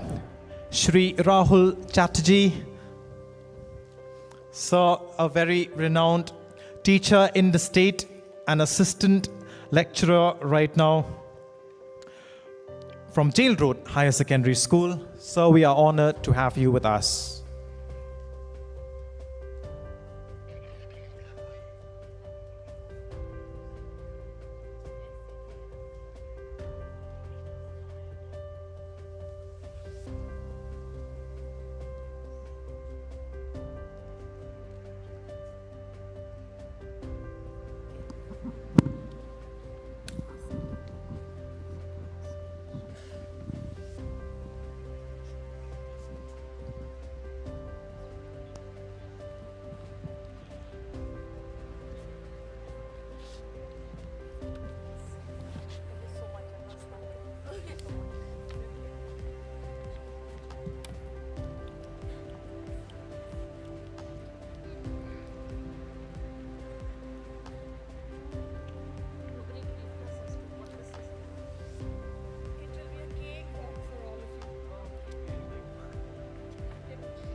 Hello.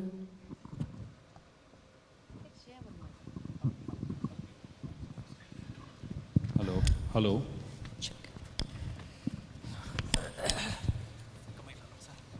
Hello.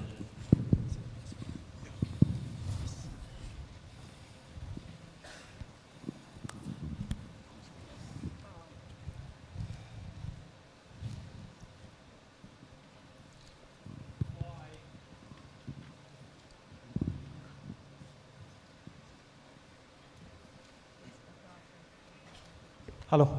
Before I give the stage away to Ma'am Moshmi, students, I request all of you to kindly be cooperative in terms of not making noise, but this is very, very important for you. Take notes, important points, write them down, whatever. So it's for you. So I hope everyone has benefited from this, but most importantly, our teachers, our principals, and our parents. Let's give a big round of applause to all the panelist members on stage before Ma'am Moshmi takes away the stage from us. Ma'am Moshmi, the stage is all yours. Thank you so much. And very, very good afternoon to each and every one of you out there. You have been a very, very patient listener, a patient audience.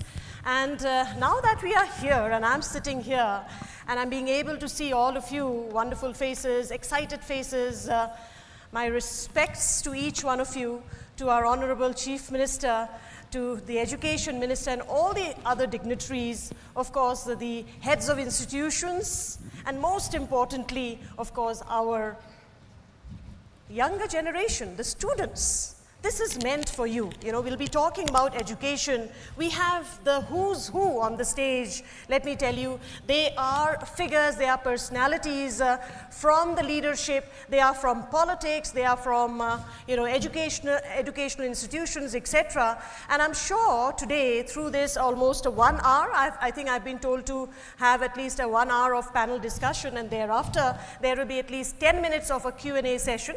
That will be later. But be a participant, listen to some wonderful information that we will be getting from our panelists here. So once again, a warm round of welcome to each one of you, and especially to the esteemed panelists. Thank you so much. I mean, I'm a little bit far from you, but I can see each one of you so well. And what an honor really to be here, to be gathered, and to be sitting in this beautiful, this place. This is the first time I'm coming here. I must congratulate the government also for setting up this beautiful, great institution. I mean, I'm feeling so good, so uplifted, to be here. And I'm sure that this discussion also will be a very uplifting one today. Well, we are talking about Meghalaya, preparing Meghalaya for the world. It is part of this Meghalaya Education Symposium 2023, and we've been hearing all of our guests, all of our speakers since morning speaking from their heart about education.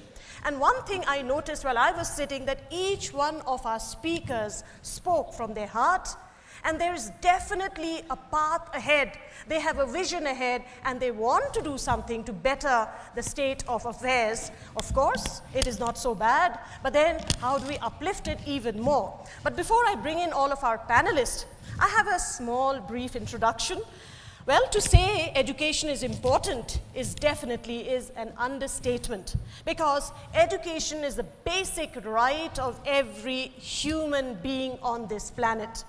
Now, education is, in fact, the most important weapon, a tool to improve one's life, yes, and the environment we live in, the society we live in. Education builds character, it shapes mindset, helps in communication skill, and most importantly, helps towards a healthy and a progressive society. Education not just improves one's knowledge. Yes, we study to gain knowledge, but that is not the ultimate and only motto of education.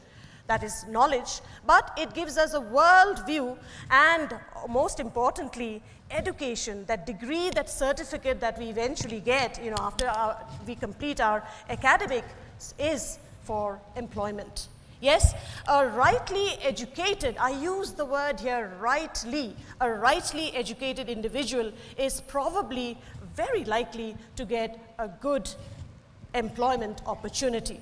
Now, in the context of Meghalaya, we know for a fact that education has played a very important and a key role in the last 50 years of the state's progress. Now, while we may bask, of course, in some glories that we have, that is, we have a 74.43% literacy rate as per census 2011, we also know this for a fact that we have a large number of existence of English medium schools, colleges, and institutions of higher learning. But, there is a but. But the pertinent question that arises is, can a higher literacy score or a sizable English-speaking student community alone determine the status of education in the state? Meghalaya recorded, and there are some little statistics that I would like to bring out here. Meghalaya recorded a 21.07% dropout rate at the secondary level, the highest in the country. Moreover, just recently, the Ministry of Education, Government of India, has placed Meghalaya, Mizoram, and Arunachal Pradesh among the poorest performing states in the Performance Grading Index, or PGI, of 2021-22. Now, such scores may not be the absolute truth or the absolute real picture of the education scene of the state. But if the state is indeed and is very serious of achieving the desire of 100% gross enrollment ratio in secondary schools by 2030, 50% in the higher secondary schools by 2035, then our children and our youth need to be pushed towards academic excellence in the ever-changing, fast-paced, competitive, innovation-driven global economy. For this, we need to identify the existing gaps, need to acknowledge them and address them as well. Now, in this endeavor today, this engagement that we are going to have with various stakeholders that is here on the stage on this, in this venue today, right from the policy makers to the implementing agencies and individuals and right down to the receiving minds, has to be in sync with the reality and the need of the present times. The endeavor of this panel discussion, therefore, is with these esteemed guests, our panelists today, consisting, as I said, of administrators, political leaders, and other stakeholders, is not just to apprise us of the upcoming policies and mechanisms, but also critically engage and examine the present education system in the state and come up with holistic approach that is required to equip our children and the student community for a world of possibilities in the immediate years ahead.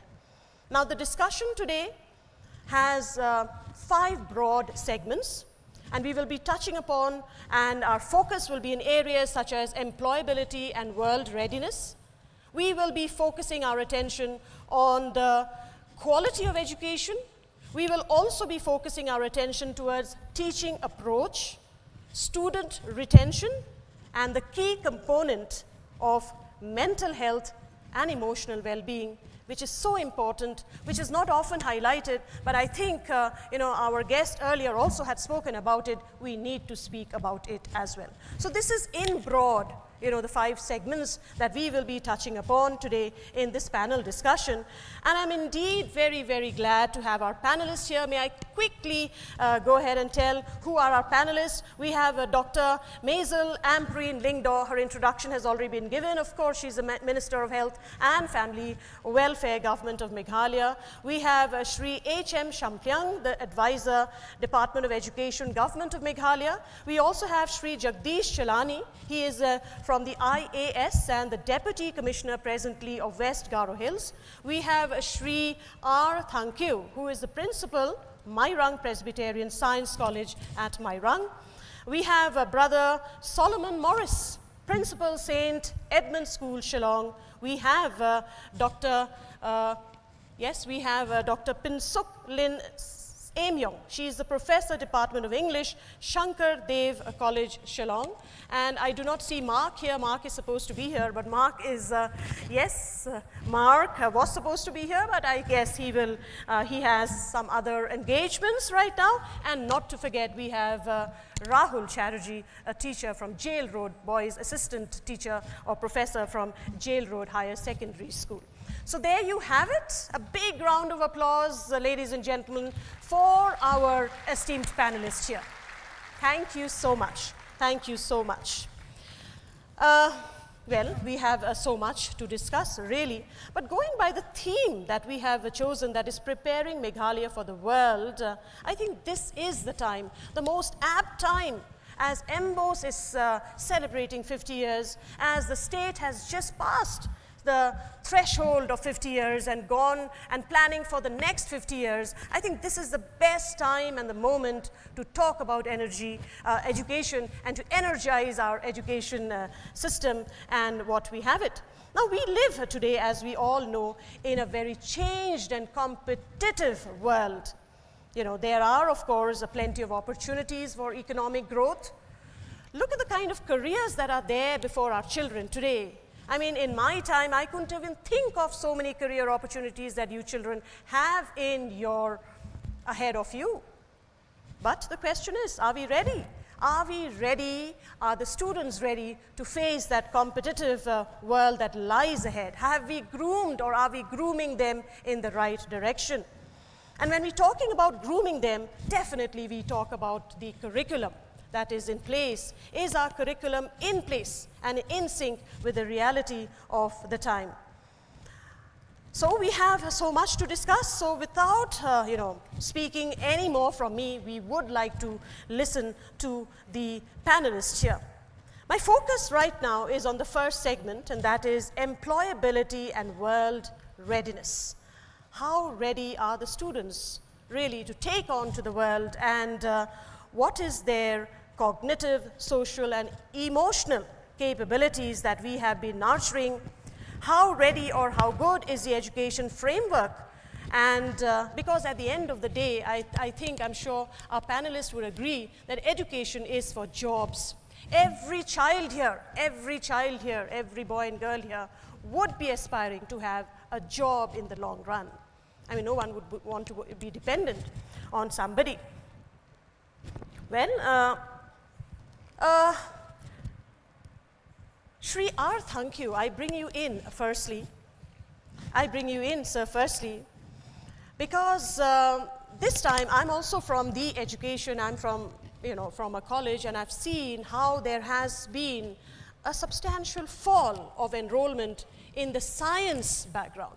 You know, students fear to take up science, and you are one personality who have done so much, to encourage students to take up science. You have, gone ahead and helped the government, being a partner in establishing science-based education. So I would like to bring you in firstly. What are your thoughts on making us understand the standardizing practice of STEM, S-T-E-M, that is science, technology, engineering, and math? Because math is another area where our students fear a little bit. But then these are important pillars of our education system. Tell us a little bit about it, sir. How are we progressing in this connection? Thank you very much, madam, for giving me the opportunity to express my thoughts on this very important and burning issue of the day. I was a teacher, and I'm still a teacher. You have to bring it closer. You bring it closer to you, sir. I was a teacher, and I'm still a teacher. Yes, you are. So I have been engaged not only in teaching. I spent more than half of my life in teaching teachers how to teach. So this is my background. So I speak here, not that I read from books. I speak here from my real life experiences. Yes. So, one thing, I think it's a myth, madam. What you are saying is a myth. Because I will tell you my experience as a principal of this science college. I went to Mairang as a science principal, not that I am looking for a job. It is because they need of somebody to start this college, and I am still stuck with this college till now. What I will tell you, perhaps it will give you some reflection, that it is a myth. We used to hear, right from our student days, that tribal boys in general are not good enough, or they don't like to study mathematics. In some point of time, while I was in service, we used to conduct talent search in science and maths. And I have seen that a lot of talent is there in our boys, not necessarily in the town, but spread over the rural areas of Meghalaya. So as an example, when I went to started this college at Mairang, it is because of what you said, the approach to teaching. That is the basic thing. So, right in the 70s, it continues to the mid-80s. You'll find that in most of our rural areas, the teachers are coming from different parts of the country. And these teachers are recruited. I was involved in the recruitment of these teachers for private school, government school, at whatever level I was, through the intervention of the inspector of school. So what we have seen is that so many interviews we conducted, but the teachers do not stay there. They do not know how to communicate the subject to the students. They don't speak English, perhaps not so well, and they do not know the local language. So I do not know what transpires in their teaching in the class. So this is one big drawback. What I have seen is that our boys are quite good in science and mathematics, especially from the rural areas. You can well judge. You go to the NEHU, Department of Science, you'll find most of the Khasi boys who study science are from rural areas. So talent is there. What I have seen in my college is that during the past 2-3 years, we have produced not less than 30 BSc honors in mathematics, which everybody thinks that is a difficult subject. And this year also, I think about 30 to 35 students of our students there will appear BSc honors in mathematics, unless in life sciences, which is what we used to see in these colleges in the towns. So it is because of the approach to teaching. I won't spend much time on this, but what you can see is this. You see, madam, when you look at this NEET question, what did you see there? Why so many students fail? Why? You ask that question. Questions that are there are conceptual questions. And these are not taught in the school. We stuff the minds of our students with information, not with knowledge, and not with skills to use that knowledge. So this is one basic problem which is existing in our education system right from the primary level up to, I can say, even to master degree level. Points well taken, sir. Thank you so much for your opening comments. I come to you, Rahul. You're looking at me. I know that you knew that I will be coming to you because you also are playing a very instrumental role in promoting and propagating science. Science is your love. Physics is your love. Would you agree with what Sri Thankyu just said, that, you know, teachers are not teaching perhaps in the right way? Maybe our, the subject matter that we have in our curriculum is not at par to what the NEET questions are set for. Am I audible? Yeah, okay. To a large extent, yes, I agree with Sir Thankyu. Today, when I look at the curriculum of, let's say, IB or the British curriculum, I have a few students of these curricula. What I notice is that they adapt very quickly. Let's take a simple example. Today, the buzzword in the industry is data. Everything is data-driven. And immediately, even at the class 11 level, The British curriculum has introduced topics where they analyze data at a very simple level, but already the introduction is there, the mindset is already introduced, they know what can come after that, and that is perhaps where we lack.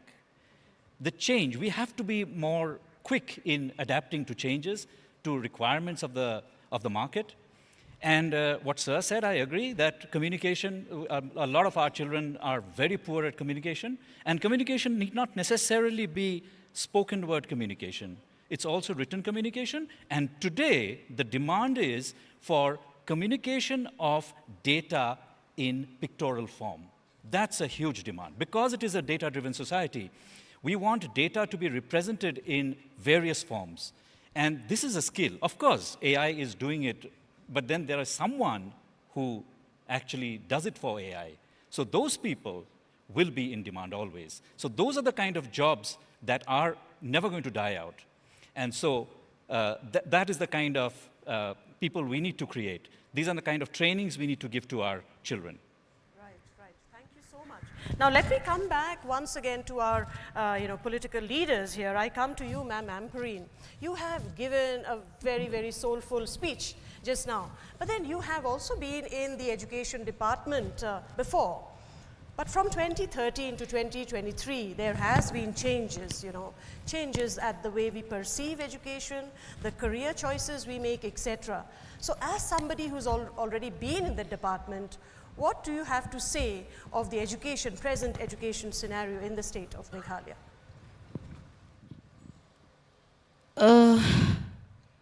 I always feel very disheartened when I see headlines in the newspapers which, condemn efforts being put in to better the education department. For some strange reason, there is this feeling that everybody who goes to school has to come up with excellent results. You're expected to, you go through a system in a mechanical way, and you're supposed to come out of it, and then you're supposed to love your life. But I think the kids of this generation are not like that anymore. Nobody wants to go to school, and nobody wants to be forced to learn something, especially parroting information. Our kids are far smarter in this generation. Sometimes students get intimidated teachers get intimidated when students ask them questions, because their exposure to the highway of information is far greater than any teacher's capacity to think. I think teachers are refusing to allow kids to speak up. Teachers are allowing kids to pent up a lot of their emotions in their minds and in their hearts. Teachers are comparing students in a classroom. Why don't you be with X, Y, who's brilliant? Look at you, you're hopeless. So you see, this condemnation starts from a very young age. And I think that this has to change. And there is another very big concern that I am observing in my constituency. You cannot learn enough only in a classroom in your school. You have to go for tuitions. Now that again is creating a huge pressure on children. And most kids get so exhausted by the end of the day that this exhaustion results in zeroing down of zero information. So we need to now look at this. Let us, like the Honorable Chief Minister said, kids should come up with suggestions, not us. Kids have to tell us. Do all kids have to be toppers? What happens to the non-toppers? Why? Is there no space for these people in the system? A job, you yourself said, job opportunities are huge today. I may not be good in science and maths, but I can make myself a very good technician if I'm given that opportunity. Why is it that every child must want to be a doctor, an engineer? I don't know how these children feel about it. Right. But some of them have so much information, and whenever they question a child, a teacher gets immediately offended. So things have to change. Classrooms have to change. Absolutely, a well taken point from there, and drawing a cue from what Ma'am Ambreen has just said, that, let me tell you children, the people who are actually right at the helm of affairs doing very well are not the toppers, let me tell you. Yes, the toppers are doing well, but it is the average people who fare much better. Your mark sheet, how much you scored in this and this subject, is non-relevant, because on the other side you need to have skills. Your curriculum should have skills also in place, because without add-ons like skills, you actually will not go beyond a certain level. And now coming to skills, I come to you, Brother Solomon, because you're heading an institution. We talk of different types of skills today, right? I mean, the new education policy, in fact, is introduced, and I heard today that it is going to be implemented from this session itself, from the first semester itself. So that's a welcome change, of course. But then, yes, we will have certain hiccups on the way because we are so new in it. So according to you, Brother Solomon, skills, when we talk about, say, public speaking skill, we talk about other forms of skills, soft skills, etc., media literacy, financial literacy. Now, these are some of the skills that a student does not have. So according to you, what role does skills also play in bridging this gap between between a student and his or her chances of getting employed? I think you asked me a very difficult question. I think a lot of these boards, I know for one that ICSE and now even MBOSE and other CBSE boards are bringing in a whole lot of, what you spoke about, financial literacy, different skills. If you look at some of the things that we've been doing, some of the schools that have been doing, we have been doing this, but it's just that we didn't name it as, life skills and stuff like that, because we have a lot of competitions and different activities like for Creation Week and stuff like that, where we give children the opportunity to perform cookery, fashion designing, documentary making, film making, kite flying, whatever. So these are there. Yes. But if you don't mind, I would like to just go a little bit off, talking about Meghalaya and the education. I was quite inspired with what our Honorable Chief Minister said regarding the change in the mindset. And I think he really hit the nail on the head. Right. Because if we want to make any difference to the education, we need to change the mindset. The teachers have to change the mindset, and the children, the most powerful nation in the world, imagination. If you look at our kids, they are so imaginative. We need to change. I think what I've just written down a few things. We need to have quality teachers, real quality teachers, and teachers who have to be researchers. Not just you get your degree and that's it, you stop learning. You need to continuously develop yourselves, okay? I'm also going to the rural areas. I'm very concerned about the children in the rural areas. So for that, I feel, why should we have only a few B.Ed colleges in the city? Why can't we set up, again, change the mindset, look at things positively? Why can't we set up teacher training centers in the rural areas? Right. We don't have to have a, state-of-the-art B.Ed or something like that, but teach the children how to read. To me, that is the key. Most essential, yeah. And most essential. For me, if we have a robust reading system where we can teach the children to read through phonics, have a program, a uniform program where all the teachers are trained, get them to read. Because somebody said, teach me to read, I'll decide what. Correct? Right. That to me is one. Secondly, our assessment system has to change. Okay. Can you imagine children studying 24 chapters, 20 chapters in science, maths, and we are assessing them in 3.5 hours, 4 hours? True. It's ridiculous. So I feel we need to change this around. I've done this in Edmonds. We've changed the whole assessment system. 70% of our assessment is done in the class, what the children do.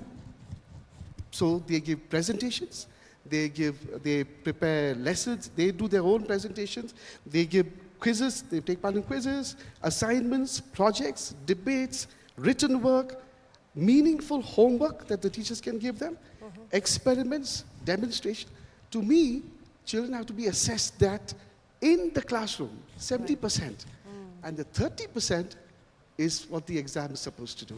Right, okay. So I feel these changes we need to So make. this is a very important change. How many of you students here think that, you're pressurized during examination especially? Just raise your hand. How many of you feel very, very unhappy and stressed when just before exam? I can see quite a few hands being raised. And this is the reality, Brother Solomon, that you have brought up, right? Because children are pressurized. Are we doing too many exams? First term, second term, third term, unit tests, class tests, homeworks, and what not, right? So we are too exam-centric, I think, rather than teaching skills and other, other good things that we can also teach. We are only testing them, and I wonder what we are testing them in those 3.5 hours out of 365 days, right?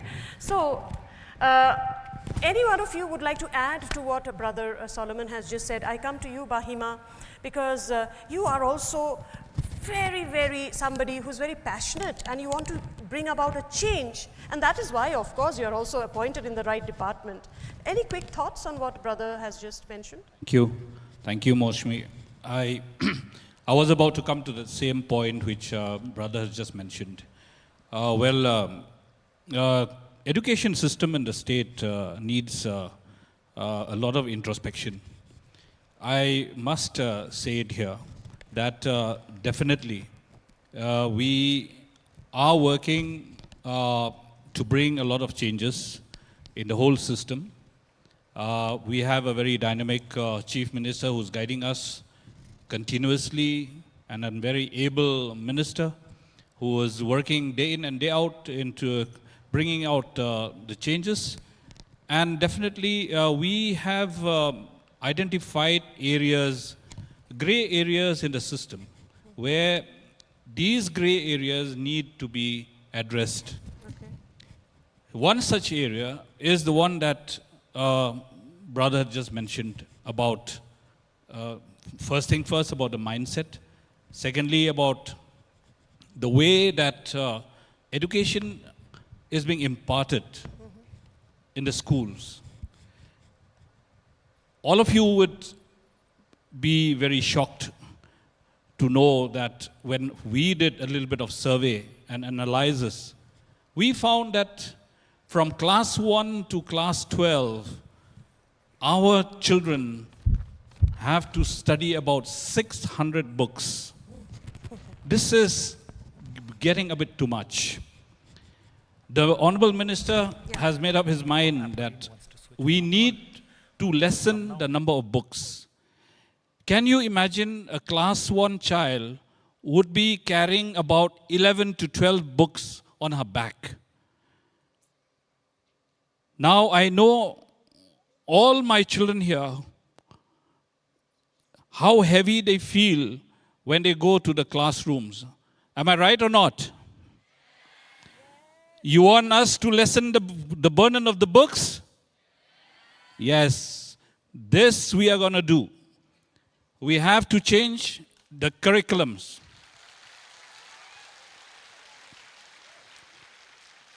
We are going to change the syllabus for you. We are going to change the curriculum for you. And you've just heard today from the Honorable Chief Minister that the government has notified the Education Commission. Now this Education Commission will look into all these anomalies and will suggest to the government of the changes that we have to bring. The changes that we're looking into. The numbers of books first, then we are going to look into the syllabus, because with a new education policy, we would like our children to be at par with any children of the mainland country. Now, I cannot afford to see my child sitting for a CUET exam and failing it. I don't want to see my child sitting for a Z exam or a GMAT exam and failing it. Why? It is because the foundation is poor. Therefore, we will try our best to bring the changes at the earliest possible, maybe from the next academic session, that is next year on if we can, so that all our children will get a new syllabus, which is equivalent to any syllabus of the mainland country, so that our children are at par with the rest of the country. These are few changes that we are going to bring, besides the challenges that we have. We understand the schools in the rural areas are not as good and as rosy as they look in the city. We understand the challenges that the teachers are facing. We understand that there is poor enrollment in the classrooms. These challenges have to be addressed. Now, if we have to ask the teachers to change their way of, their method of teaching, they will be given further training, because from the elementary level up to class 6 level or beyond that, we are going to have learning outcomes. We are not going to allow children to mug page by page from cover to cover anymore. Is that all right, children? Would you like to mug the pages again? Yes. So there you are. Now we are going to bring learning outcomes for all of you, where you are going to have a different ways, different methods of learning. You will be seeing further changes in the days to come. Yes, Moshme. Absolutely, absolutely. So happy news all around, right? Happy news. Oh, you've got a good amount of ovation. I mean, this gives us a perception, this gives us a sense that our students are burdened, not only with the heavy syllabus, with a heavy bag load, with the exams, and they have their other pressures also. The peer pressure is also there. So with all of that, they are burdened, and it sometimes shows on them, and that is why I think they often go to the wrong path. We will come to that. But then I bring in Mr. Jagdish Chilani here. Oh, yes. Okay. Before that, Ma'am Amperine will leave the platform here right now. She'll be here amongst us, but we are giving way to Mr. Paul Lingdor. But then a round of applause again for Ma'am Amperine Lingdor. Thank you so much. Thank you so much. Yeah.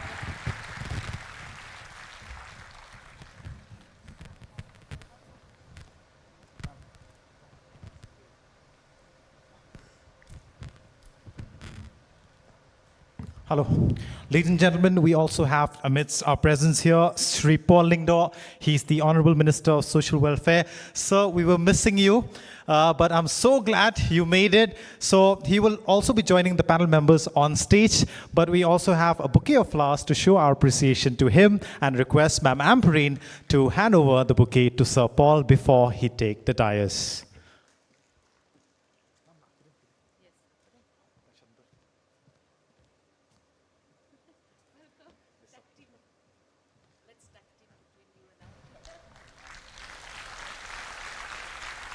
Ladies and gentlemen, this is called tag team. So they're partners and they'll switch places. And thank you so much, Ma'am Amperine. Everyone, let's give a big round of applause for Ma'am Amperine and for giving us her valuable opinion. Yeah, thank you so much. Yes, about Paul Lingdor, who doesn't know him? I mean, I've interviewed him several times, and each time it was a joy. And you are the Minister now of Social Welfare. Welcome to this panel discussion, sir. Great to have you in our midst. A young, dynamic leader, full of passion. You know that he's an author too, right? He writes beautifully. Well, I had gone to his home and I've interviewed him. And apart from that, he's also a very good singer. You've also come up with an album. So an all-rounder, should I say.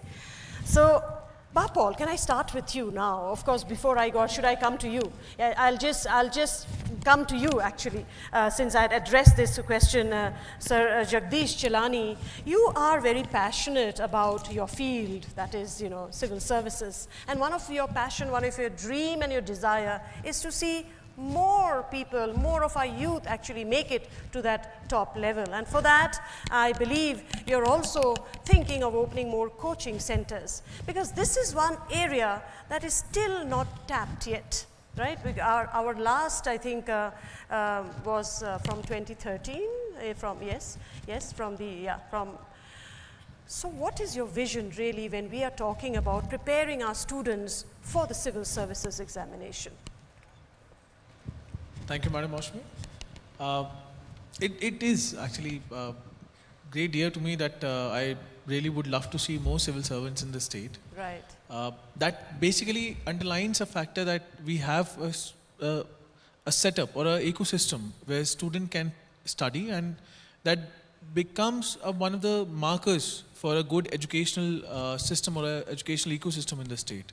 And for that matter, I think that gives it that we have good students who go into JEE Advance, who go into NEET examinations, who go into UPSC, civil services examinations, but also for other examinations that are out there, so that they are able to represent not just the state, but the culture of the state, the ethos of the state, and the kind of value system that we bring into the national ecosystem.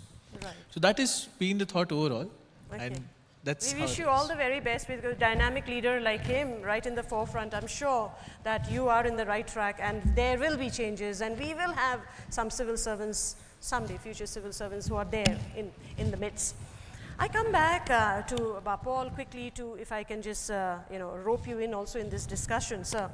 As leader, as policy maker also, and when we are addressing the question of empowering the youth, how can we really empower our youth for an all-round development, irrespective of which background or which particular corner of the state they come from? What is your thought on this for an all-round development of the student? Thank you, Moshumi, for your warm words of welcome. And in fact, I'm happy to join the panel discussion. To me, the best definition of education came from the Irish poet W.B. Yeats, when he said that education is not the filling of a pail, but the lighting of a spark. Now, on the contrary, what the education system has done so far is to continue to pour water on that spark. And therefore, many of the youngsters, including many of you here in this audience, are totally challenged by the very system, the education system that is supposed to bring out the best in you. And as a youth leader, I say this with a lot of concern, that the quality of education in Meghalaya has gone down drastically. We used to produce the cream of the top amongst the education system here in the northeast, not just northeast. In fact, I recall going to Dhaka and meeting very senior bureaucrats, all of who are proud of their link to Shillong, having been schooled in Shillong. Today we have a system which, as Brother Morris had mentioned earlier, we are stuck by the road system, the road method of education, which is so, which saps the energy of the youth, and we continue to languish now, having one of the highest dropout rates in the country. So it's really a matter of concern. And I think we should go back to that definition where we light the spark of youngsters rather than continue to fill pails of water. Okay, all right. Thank you so much, Paul, for your opening comments. But then I need to bring in Pinsuk Lin. You've been waiting for some time, right, for me to ask you some question. Well, you know what, if those of you who don't know, she being a teacher, she's a teacher, but she's also a singer, okay? She's part of a band. And so, you know, performing art spaces is one of your forte. And this is one arena, you know, because our children, our youth are so talented. Guitar comes into them naturally. Singing comes, I mean, when they sing, they have a little slight sway, you know, they can tap their feet so well. And there's a rhythm, right? Music is in their blood, literally. Yet we are not tapping this enough, I feel.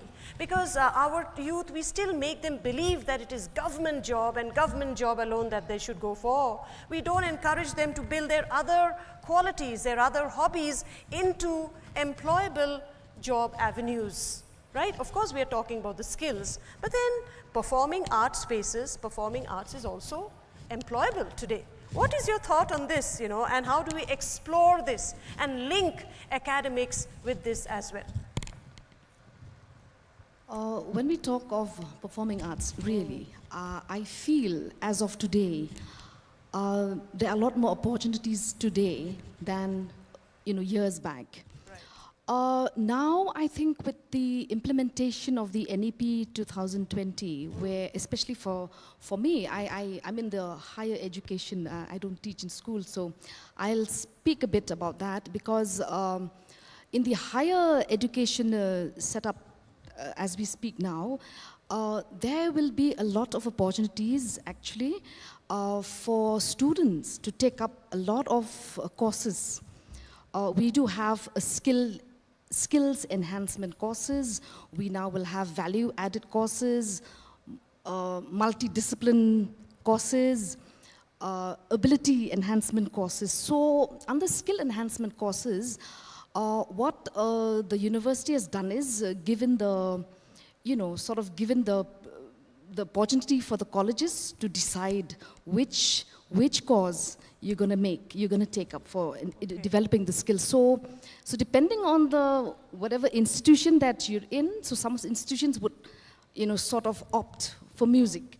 I think it'll be a very great learning opportunity if those who have the talent for music, whether it is singing or you know, playing instruments or compositions of songs, they will be given credits for it. Right. So that is one thing that the NEP has brought about, and it is up to the educational institutions concerned whether they will explore, you know, these kind of talents and give students credit for them. Yeah, but having said so, ma'am, I would like to ask you, are the educational institutions also equipped? Are they ready to shoulder this kind of huge change that NEP is trying to bring? Well, yeah, change is always, you know... Change is the only constant, right? Change is the only constant. Change has to come about. But then this is another area that we need to look, you know, NEP is coming well and good, but how much are our institutions actually ready to shoulder this huge responsibility that is coming up? Now let us come, we will be talking about it a little bit more, but when we come about to the aspect of, another aspect of discussion today, that is the quality of education. When we are talking about the quality of education, definitely the government is on the right track. It is trying its best to continually examine, you know, what newer efforts are required, and wherever it was possible, it has implemented, it is trying to bring the changes as and when required. But then, when we are talking about accessibility, when we are talking about infrastructure, when we are talking about teaching quality, teachers' quality also, these are some of the areas, the thrust areas we thought we should also discuss. Now, before I bring in the political leaders, I thought I'll go to the teachers really to understand. So I bring in Mr. Thankyo once again. Mr. Thankyo, tell us what are the current gaps in our education framework presently? Which are the gaps, be it infrastructure, be it teachers' quality, be it basic amenities, a computer lab maybe, or books maybe, availability of books, etc. So can we address the gaps firstly, the current gaps that is there in our education framework? Thank you, Madam. I think since one of our panelists has pointed out the need to change the curriculum, I think this is, yeah, we have to need to look after this. But I know, you know, we are following the education system of the country. We have got the national policy on education. We have got once in 1986, it was implemented. I was very much there in the process. I know what are the gaps, what are the strengths, what are the weaknesses. Now, a new education policy now. I don't know when it will be implemented. Up till now, we are not very sure. Whenever there is change, there is always the resistance. That is known to everybody. The question you are asking, whether we are ready or not, that is also another question. If you give me 1 year, if you give me 2 years, if you give me 3 years, or you do not give me time, I think if I do today or I do 1 year later, I'll have to start from zero. Right. So whatever existing facilities are here, in my mind, we are ready for the new education policy. I don't know, may not be shared by everybody. Not that in its, ideal way, not in that utopian way, but we can make a start. And the most difficult thing is that to make the first step. So if we do not take the first step now, then I'm afraid our children, they will have to bear these consequences. So I think what our Chief Minister has rightly pointed out, we have to look from a different perspective, from a different point of view, and accept these challenges and convert them into opportunities, rather than submitting ourselves to these challenges. So this is very important point that I'd like to emphasize here. What I feel is that whenever we talk about the curriculum, Brother has telling us about the evaluation system in the school. It is very much here. It is not foreign to us. We have got continuous comprehensive evaluation system right 20 years back. But how much we have progressed, whether we have fully implemented. All those policies are very good, madam, but implementation is the thing. And for implementation, you need man. Right. But then, as you also said, that the beginning has been made. Yeah. We will face certain challenges, but just that doesn't mean that just because we will face challenges, we don't implement it. It will be difficult in the beginning. All things before you start something new is difficult, but then we get into the habit of it, right? And we are all stakeholders in it, and if we all play our role in helping each other, I'm sure we will be in the right track. But then I bring in... Just 2 minutes, madam. Yes. Just allow me. Yeah. We are talking about skills. Skills are there very much in the present system. In the new education policy, skills are there. Right. Those are not for job.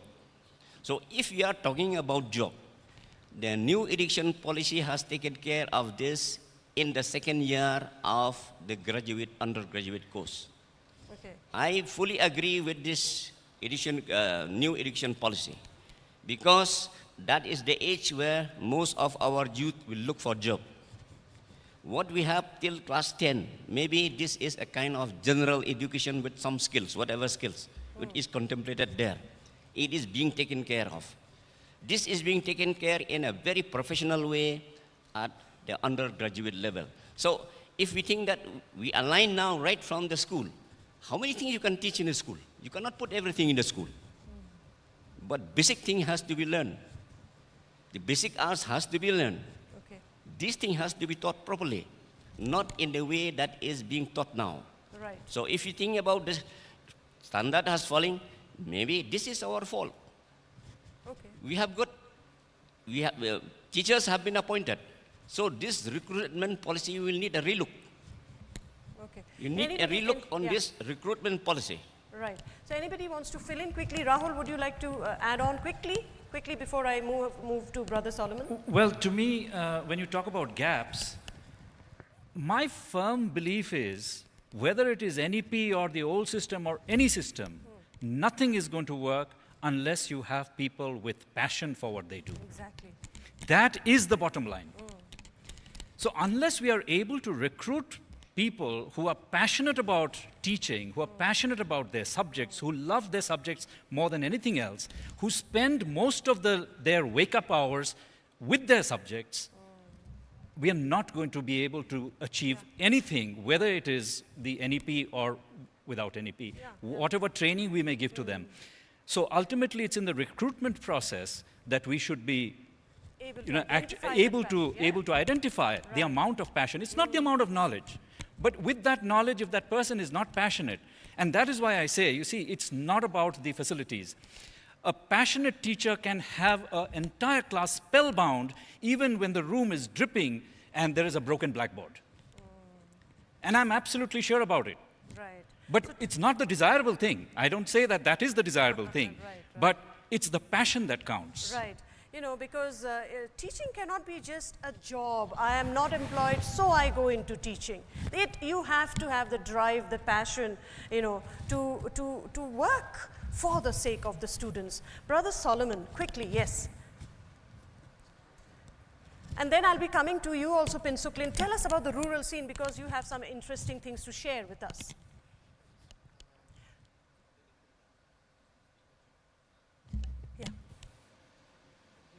No, we can't hear you. I think you have to put it on, sir. Check.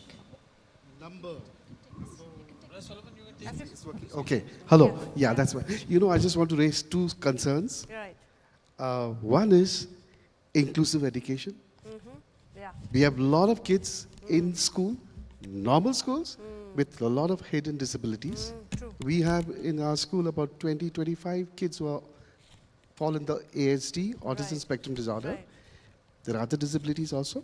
I feel inclusive education is important, and every school should have at least 2 counselors and 2 special educators. Okay. I feel the need for that. Yeah. If you look at the kids I've seen in Edmonds, I'm sure it's for the other schools also, the grades have really fallen after the pandemic.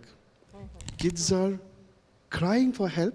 They're so addicted to the mobile phones and the screen time. I'm not saying it's bad, but they are really crying for help. They don't know how to manage time. For that, we need counselors. Yes. We would be coming to that because we have a separate segment also to discuss just on my that concern. exclusively. Yes. Yeah. And but then talking about infrastructure, talking about what more needs to be done. See, most of our schools, good schools, let us accept this fact that it is Shillong-centric. It is very much Shillong-centric, in and around Shillong. What is the scene in the rural areas? Of course, we saw a few toppers here today who have topped also. That is a very heartening sign. But coming to you, Pinsuklin, you want to share with us a little story or two about what is the scene like in the rural areas? My research work took me to the very interior villages in the East Khasi Hills, actually. What I have observed is that at least the schools in the district headquarters, in and around the district headquarters, they're doing fairly well, and I have nothing negative to say about them. But when you actually go to the really interior schools, that way you really see the plight of the children there. There was one particular school where there was class 3, class 4, class 5, and class 6, 4 classes all in one room with no partition, no nothing. So, you know, the learning, I was just looking, and although yes, few children here, few children there, and suddenly this one teacher said, "Oh, what are you doing here?" She was telling this little boy, "Oh, you're not supposed to be in my class. You were in class 2. Why are you here in class 3? The child came because his friend was there in class 3, so they were busy talking. So that was an interesting thing to note, but also concerning, because then you don't know what kind of learning is really happening. I was talking to the principal. I said, "How come, you know?" But actually, it is a government school, yes. So 2 of the big rooms have broken down, absolutely broken down. there was no way children could sit there, so makeshift. So that was a makeshift thing, but the makeshift thing was already 1.5 years, it has been going on. So I don't know what's the condition right now, but I hope, they are, they've dealt with that by now. So those are the things. But many schools have gone there, but there's one incident where I would agree with Sir Rahul when you said that the teacher, the effectiveness of the teacher is a very important thing. When a teacher really takes teaching, the profession as a calling, even if you're in the worst of circumstances, yet you try to, to rise to the occasion, I can say. Because there's one very small school somewhere in Mauparai area where there was nothing. There was a blackboard. Yes, there was not even a duster. They use a rag to even wipe the thing. It was nothing much. But then the teacher has, even though it is she taught not in English, in Khasi, but the way she has engaged the children was something really commendable, even though there was not much infrastructure and all of that.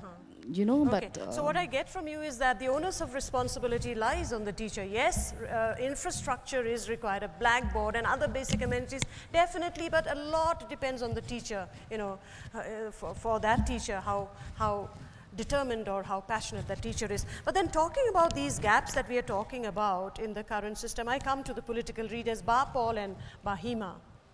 What is going on, sir? Because in Garo Hills areas also, there are a lot of proxy teaching.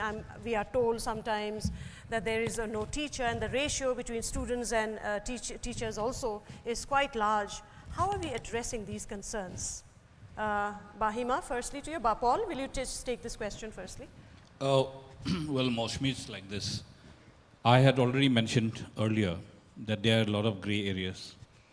Now, the gray area in the system has to be corrected. We need to bring the changes, and along with the new education policy, which is on the preparatory stage now, we are adapting the policy to fine-tune it and customize it to the local conditions. Now, this new education policy is not going to be adopted in toto. We have constituted a task force committee. Now, this task force will examine this new education policy, and it will customize for the benefit of our children and of our teachers. Absolutely. I think this is so a this very, is very where important. this is where I mentioned we are going to bring a change.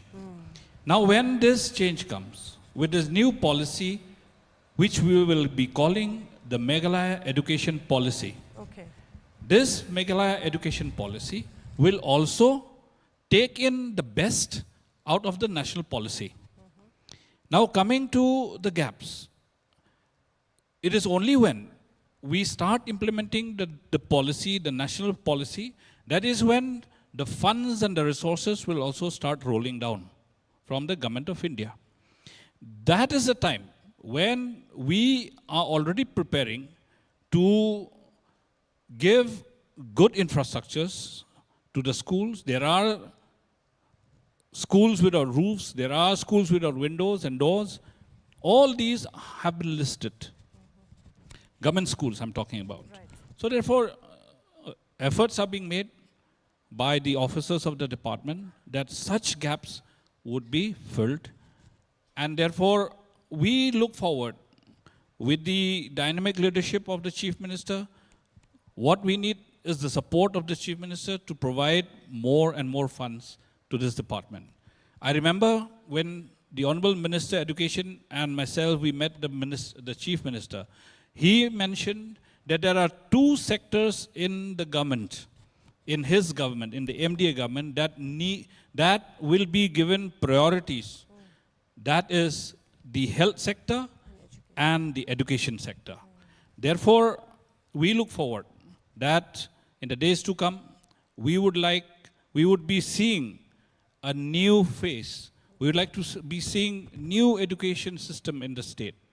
And coming to the skills, we also have discussed relating to the skills that in this new policy, as we bring in the new policy in the state, we are also going to give the multidisciplinary skills, the courses, multidisciplinary courses, wherein we are going to provide opportunities for our children from class 6 or class 7 onwards to also take courses on skill development up to the class 12.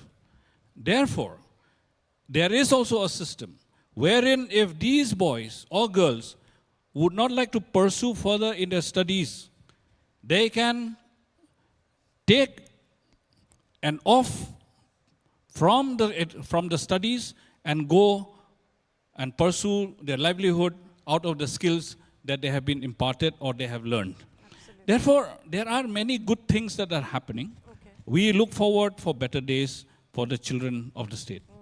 Right, sir. Thank you so much, actually. And entrepreneurship is the buzzword, right? Talking about skills, entrepreneurship is the buzzword. I mean, so many colleges, my college offers so many skills, and the students are taking up even simple thing as baking. There are girls who loves to bake and they can open a pastry shop someday. Papal, quickly to what Bahima has just added, a few lines before I move on to another segment. Yeah, one major area which I think should be emphasized upon, which I firmly believe the new state education policy should address, is the fact that we have a large army of unqualified teachers. It is higher than the national average. 43% of our teachers are unqualified. What do you expect out of them? Okay. Second, taking a cue from what Rahul had mentioned earlier, we need to go back to that mission mode. Mission mode. We have various missions, but we lack missionaries. When the Welsh arrived here, they didn't think in terms of where would they sleep tonight, where would they be accommodated, how much would they get paid. But they went on and brought us modern education. That zeal, the zeal of a missionary, should replace the zeal of mercenaries. Today we have, as you mentioned, proxy teachers. What is that? It boils down to your own teaching community subcontracting their jobs to somebody else in order to make more money.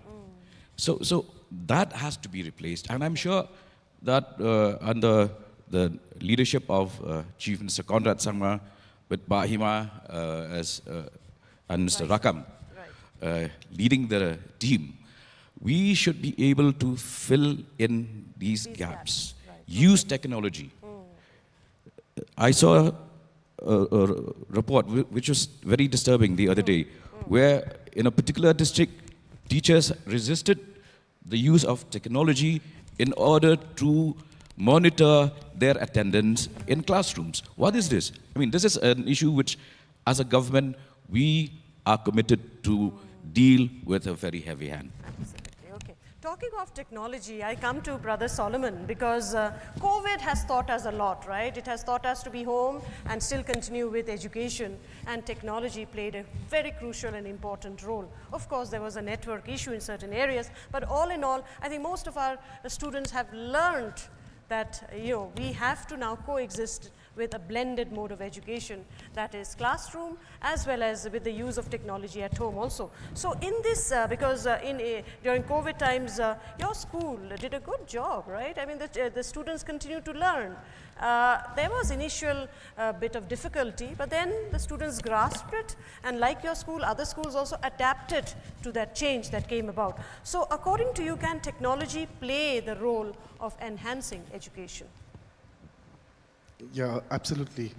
I mean, if you look at the way the technology is moving, I mean, I checked with the kids 3 months ago. Okay. For me, ChatGPT was something new, and I went to the class thinking that I knew it all. And I asked the boys, how many guys are familiar with ChatGPT? About 30 fellows put their hands up. I said, oh God, these guys are way ahead.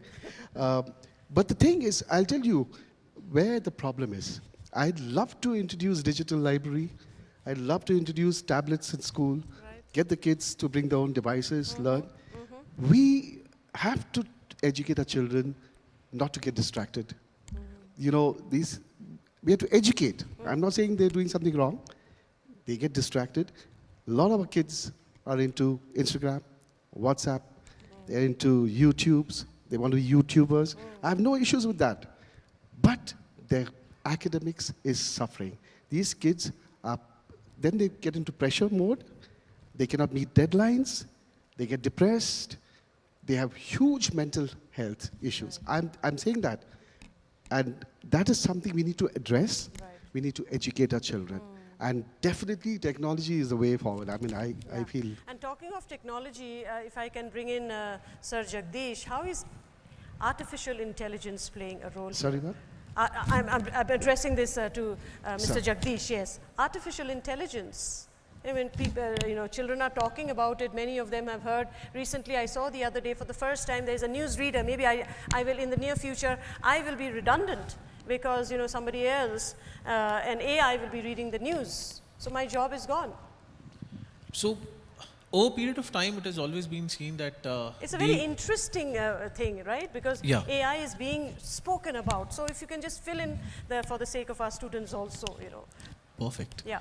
So over a period of time, it has always been seen that technology always disrupts the job market in general. Right. So for the first time when the first industrial revolution came, the bullock carts were out of job. The second time when the chemicals and other things came, then the natural dyes were out of job. So similarly in this is kind of a fourth industrial revolution as we see it. It's an information technology revolution. And the most recent part of that revolution is the artificial intelligence. In this, what we see today is many of the manual work, manual as in things about drafting. So for example, I had to give ask for an explanation letter from one of my subordinates. I put it on ChatGPT and got the simple format to it. It was easier to actually get it done rather than, to actually go through it. But this also allowed me to save time of my subordinates and myself. So technology will be there and technology will always disrupt the job markets. But good thing about technology has always been that it creates more jobs than it takes out of the job market.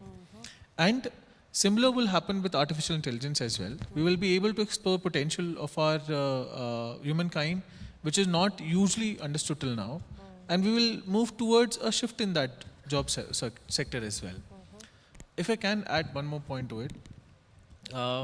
I think at this point of time, because we have spoken about so much about skill and so much about learning gaps and other things, I think this is our time where we can, as Sir Hima was also saying, that in our curriculum, it is time that we have inclusion of skill as a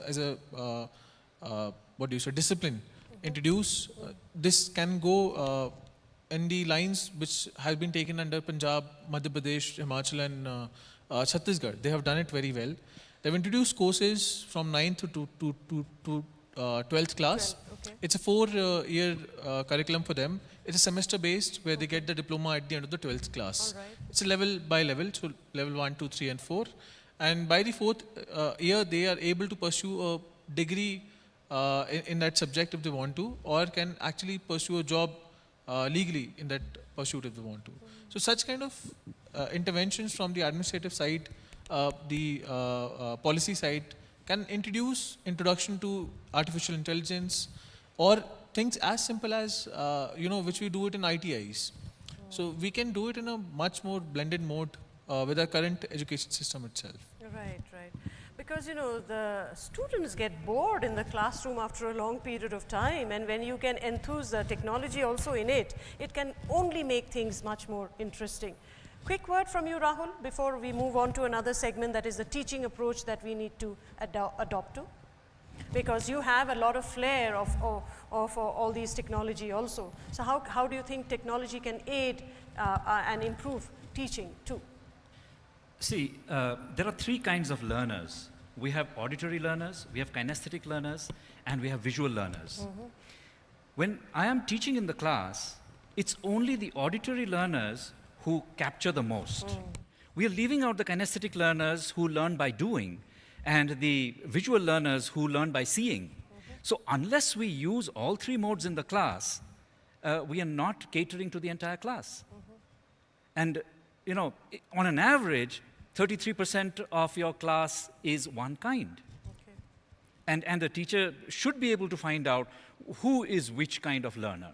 Some of them are very obvious. There are certain learners in the class, and you students would know this. Whenever a teacher says something, there is a particular student who repeats that. Those are auditory learners. They have to listen to them say the same thing again to learn it. They're not being bad students. They're not being disturbing elements in the class. It's just that they're being their best. They're trying to do their best in the class.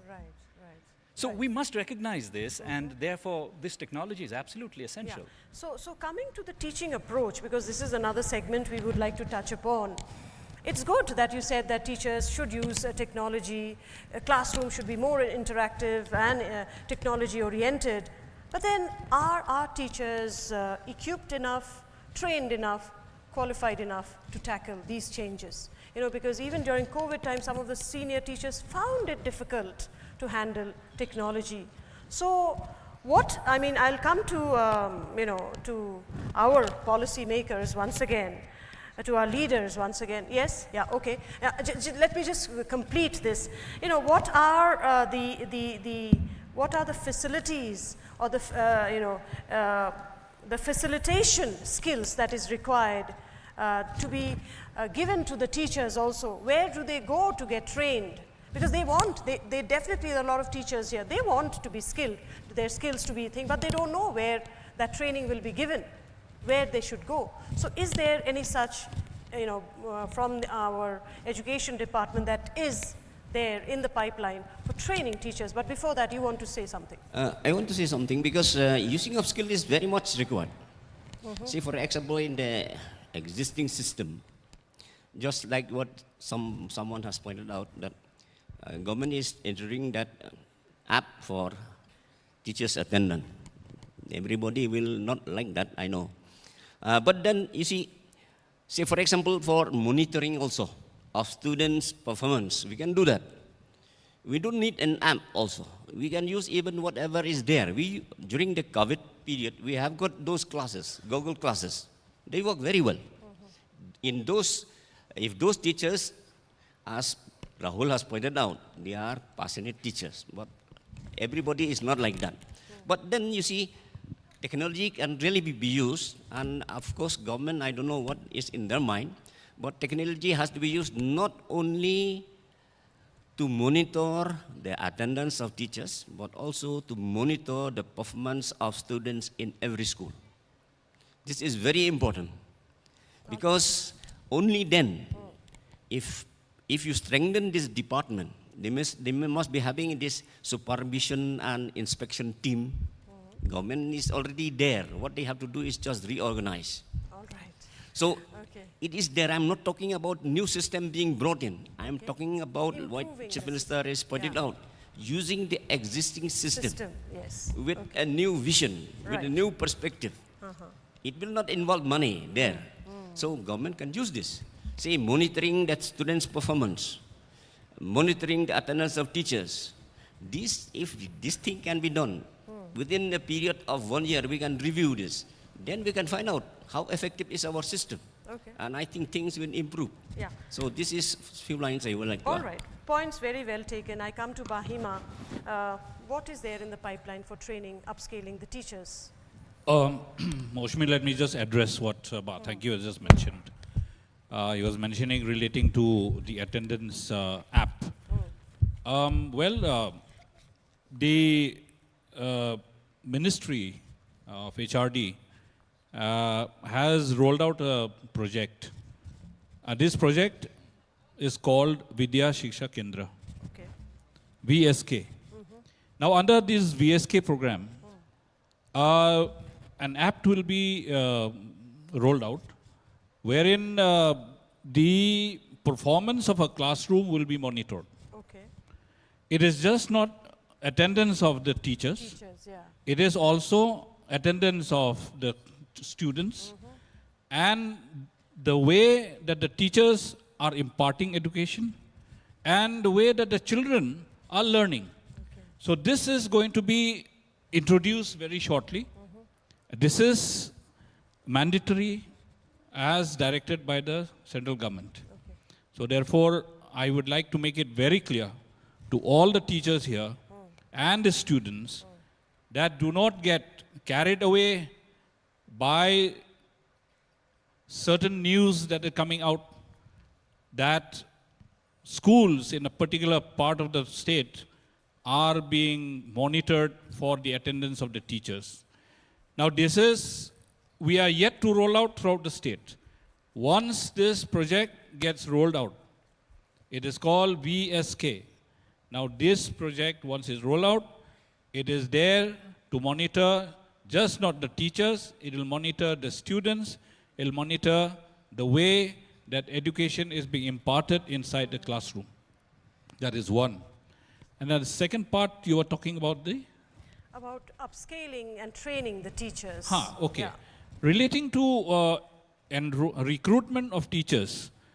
Now, see, teachers in the government are recruited only those who are DLED pass.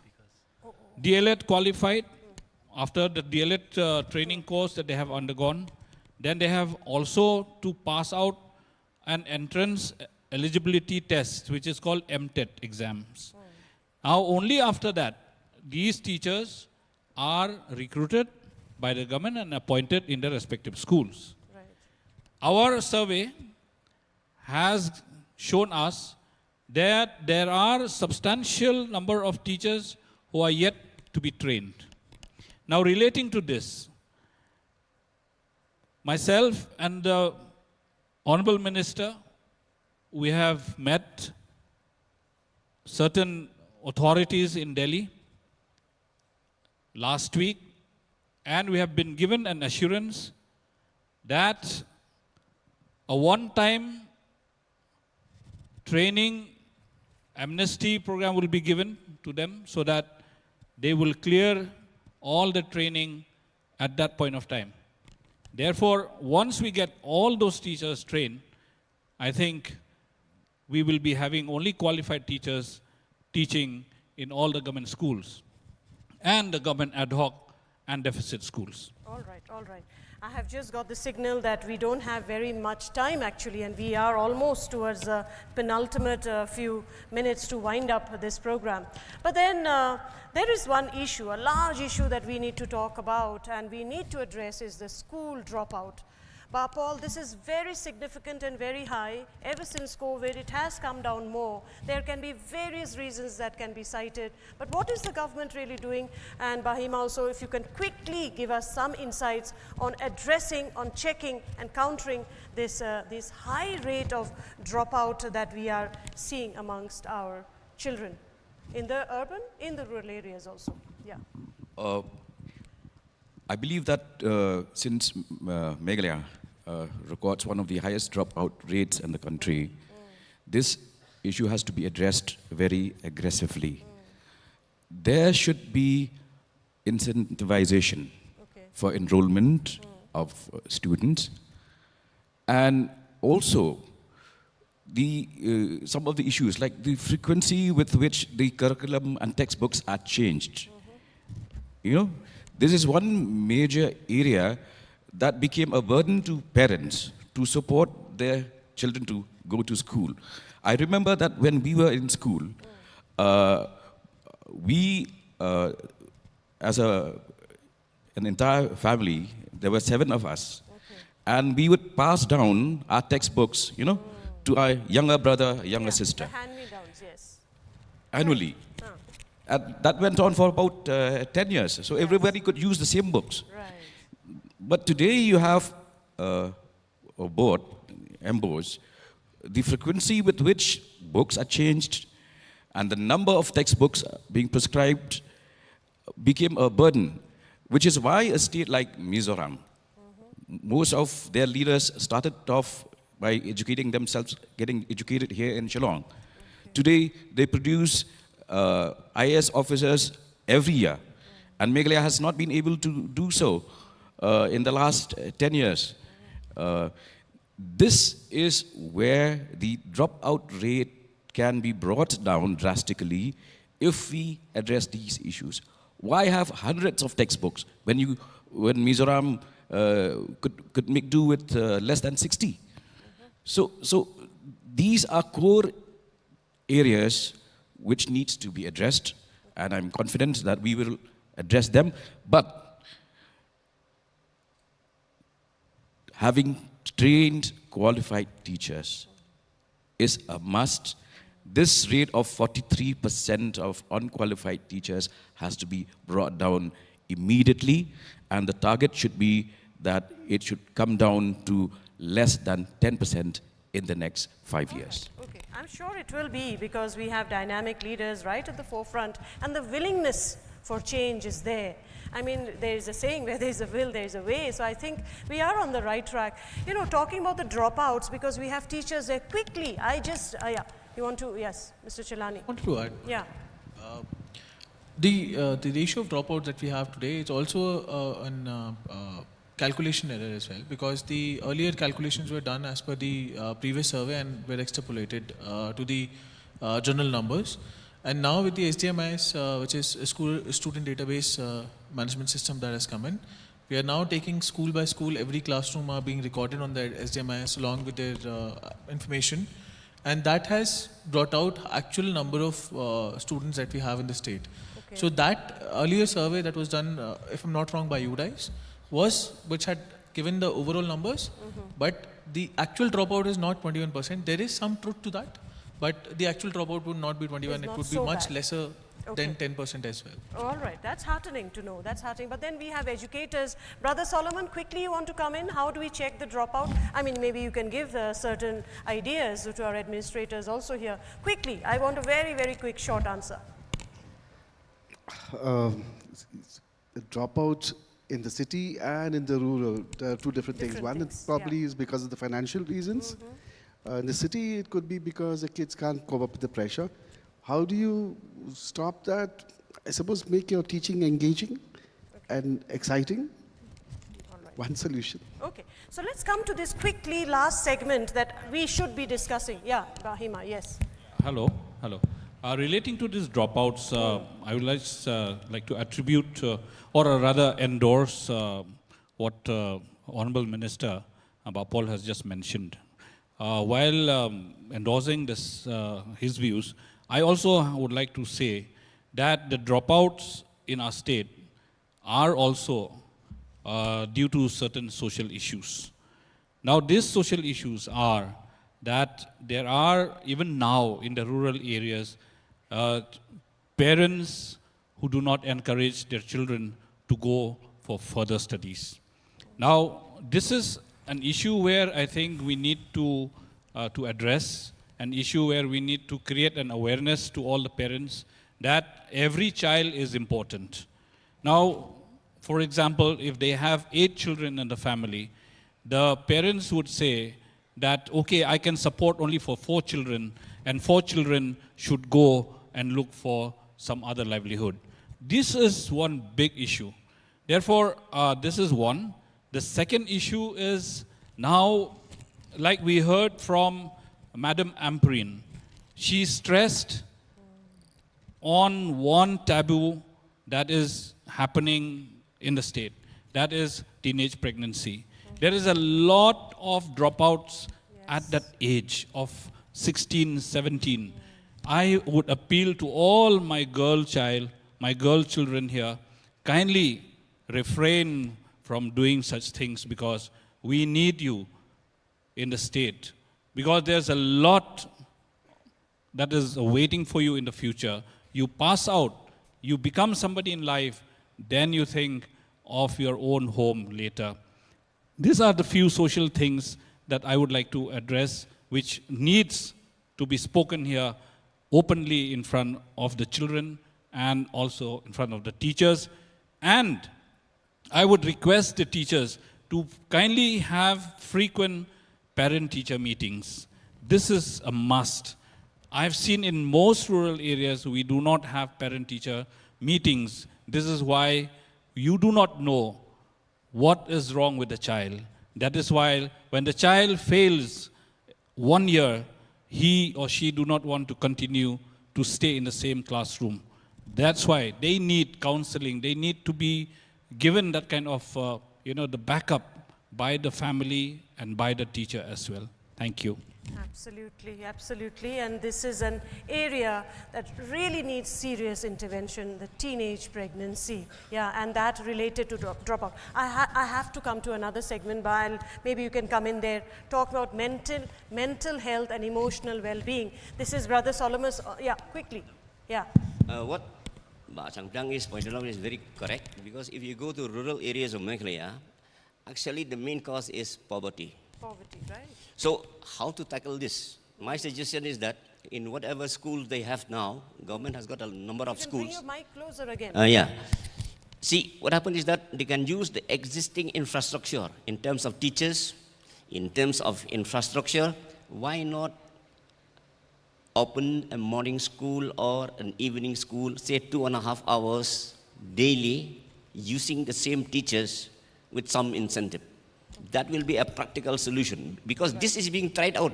I have seen a lot of students are come to evening school. Okay, because they work during the daytime. Yeah, they work in the morning or in the daytime. Yeah. So this is a a thought practical maybe, way to solve this problem. our administrators will take it up. But then coming to this serious aspect of mental health, which is often not discussed, but there is a problem. Students suffer from immense stress, depression, etc. In the urban areas, we may have a counselor in a school to address it, or somebody to take care of this. But Brother Solomon, in the rural areas, it is not the same. Where do they go? Because if a child is suffering, has issues of mental illness in the urban areas, that same child is a child in the rural areas also, but he cannot vent it out, and therefore goes in the wrong direction.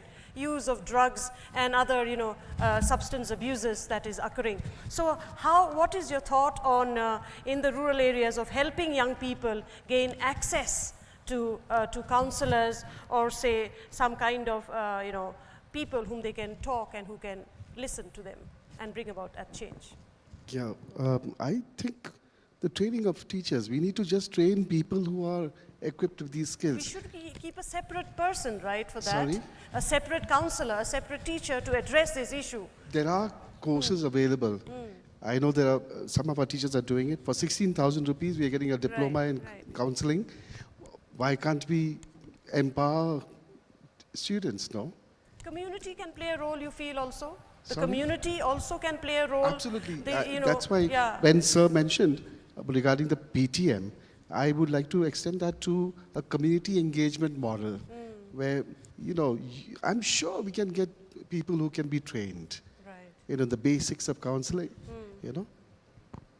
And this way we can sensitize our youth to so many things, right? And especially in the rural areas, sensitize them even about gender, right? This gender sensitivity is also required, I think. Besides, Ma'am Ambreen also talked about sex education in classroom. Well, I can go on and on really talking about. Then what I've understood so far is that there's so many wonderful ideas that has come, so many policies that is coming ahead of us. And I'm sure that when we talk about Meghalaya, preparing Meghalaya for the world, we are on the right track. We are definitely, there are interesting things that is going to happen, and leaders are there from the forefront. And as I said right in the beginning, that each of us are stakeholders. Each of us have to play a role. As teacher, we have to play a role. As community leaders, we have to play a role. As administrators, as political leaders, etc., we all have to play a role, because the children are the future generation, and we need to have a good a set of students and the youth to take the state ahead for the next 50 years. Thank you so much to each one of you. Ba Paul, Bahima Shampriang, Sir Jagdish, Mr. Thank you, Brother Solomon Pinsuklin, and Rahul, for giving us such a wonderful, this engaging discussion that we had, and I'm sure many of our students community also enjoyed this conversation. Unfortunately, I don't think so we are being able to take any question because it's been long already, and when the stomach starts growling, nothing makes sense in the head, right? I'm sure many of you all are feeling hungry, and we leave it at that. We leave it, the education department, in the right hands, but we also implore upon students, concentrate on your studies. Somebody said that we must, Brother Solomon said, we must bring, that you should read. You should read, practice this habit of reading. It is very important. Don't just always be on your mobile phone. And mobile phones also, there are plenty of e-books. Yeah, do it, use it productively for your own selves, right? So on that note, thank you so much. And maybe go ahead in the right direction. Once again, a big round of applause, students and everybody, for our panelists out here. Thank you so much. Thank you. Thank you so much, Ma'am Moshmi. Thank you so much, our dear panelist members. You may kindly take your seats now. Everyone, a big round of applause once again. And I can see a lot of students leaving this hall. We are not done yet, and this next section is very, very, very, very important for you, because we have two of our special guests today as well, who are part of the program.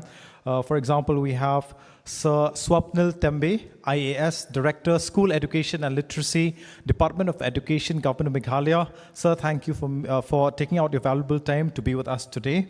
And also, we have, earlier we felicitated Sir Swapnil Bhattacharya. So we have two Swapnils. They're not going to swap, they're going to be themselves.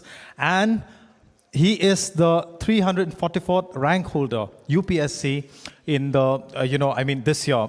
Now, we would like to call them on stage, and they will interact with each other, maybe with you. They may have questions for you as well. So, are you ready for that?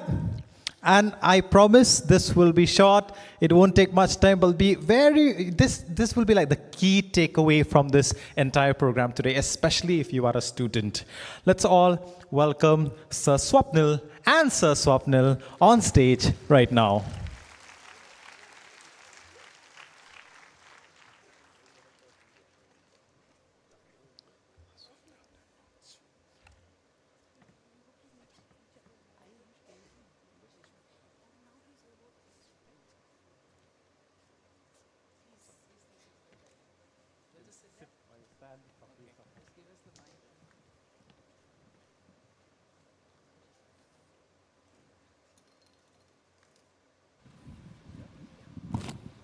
Hello. This one is not working. Hello. Thank you. Thank you to the chair of the program. A very good afternoon to everyone. I know it has been a long day, and we have been given 15 minutes, and I am putting a timer here so that we don't extend that. So I will go straight to the, so we are having with us Swapnil, who has just cleared UPSC this year from Meghalaya. It's a proud moment for all of us, and we look forward for more of you clearing this exam, and I'm sure he's gonna inspire many more. So let's start with the Q&A. This is about him and how he has cleared this exam, and hope he can share some anecdotes for you all to learn in the process. So Swapnil, let's start with hearing about you, your introduction in your own words. Well, good afternoon, everybody. It's a pleasure to be here amidst so many distinguished people. And about my introduction, well, I'm born and brought up here in Shillong. I was educated at St. Edmunds. I went on to complete my higher secondary education from Army School, and then I went to Delhi for my undergraduate studies. And then, of course, I started preparing for this examination, and well, with some luck, I was able to crack it this year. Tell us a little bit more about yourself. What do you do in your free time? How you approach life? Just a little bit, because it's important to know a person before you hear to his thoughts and all, so that you connect well.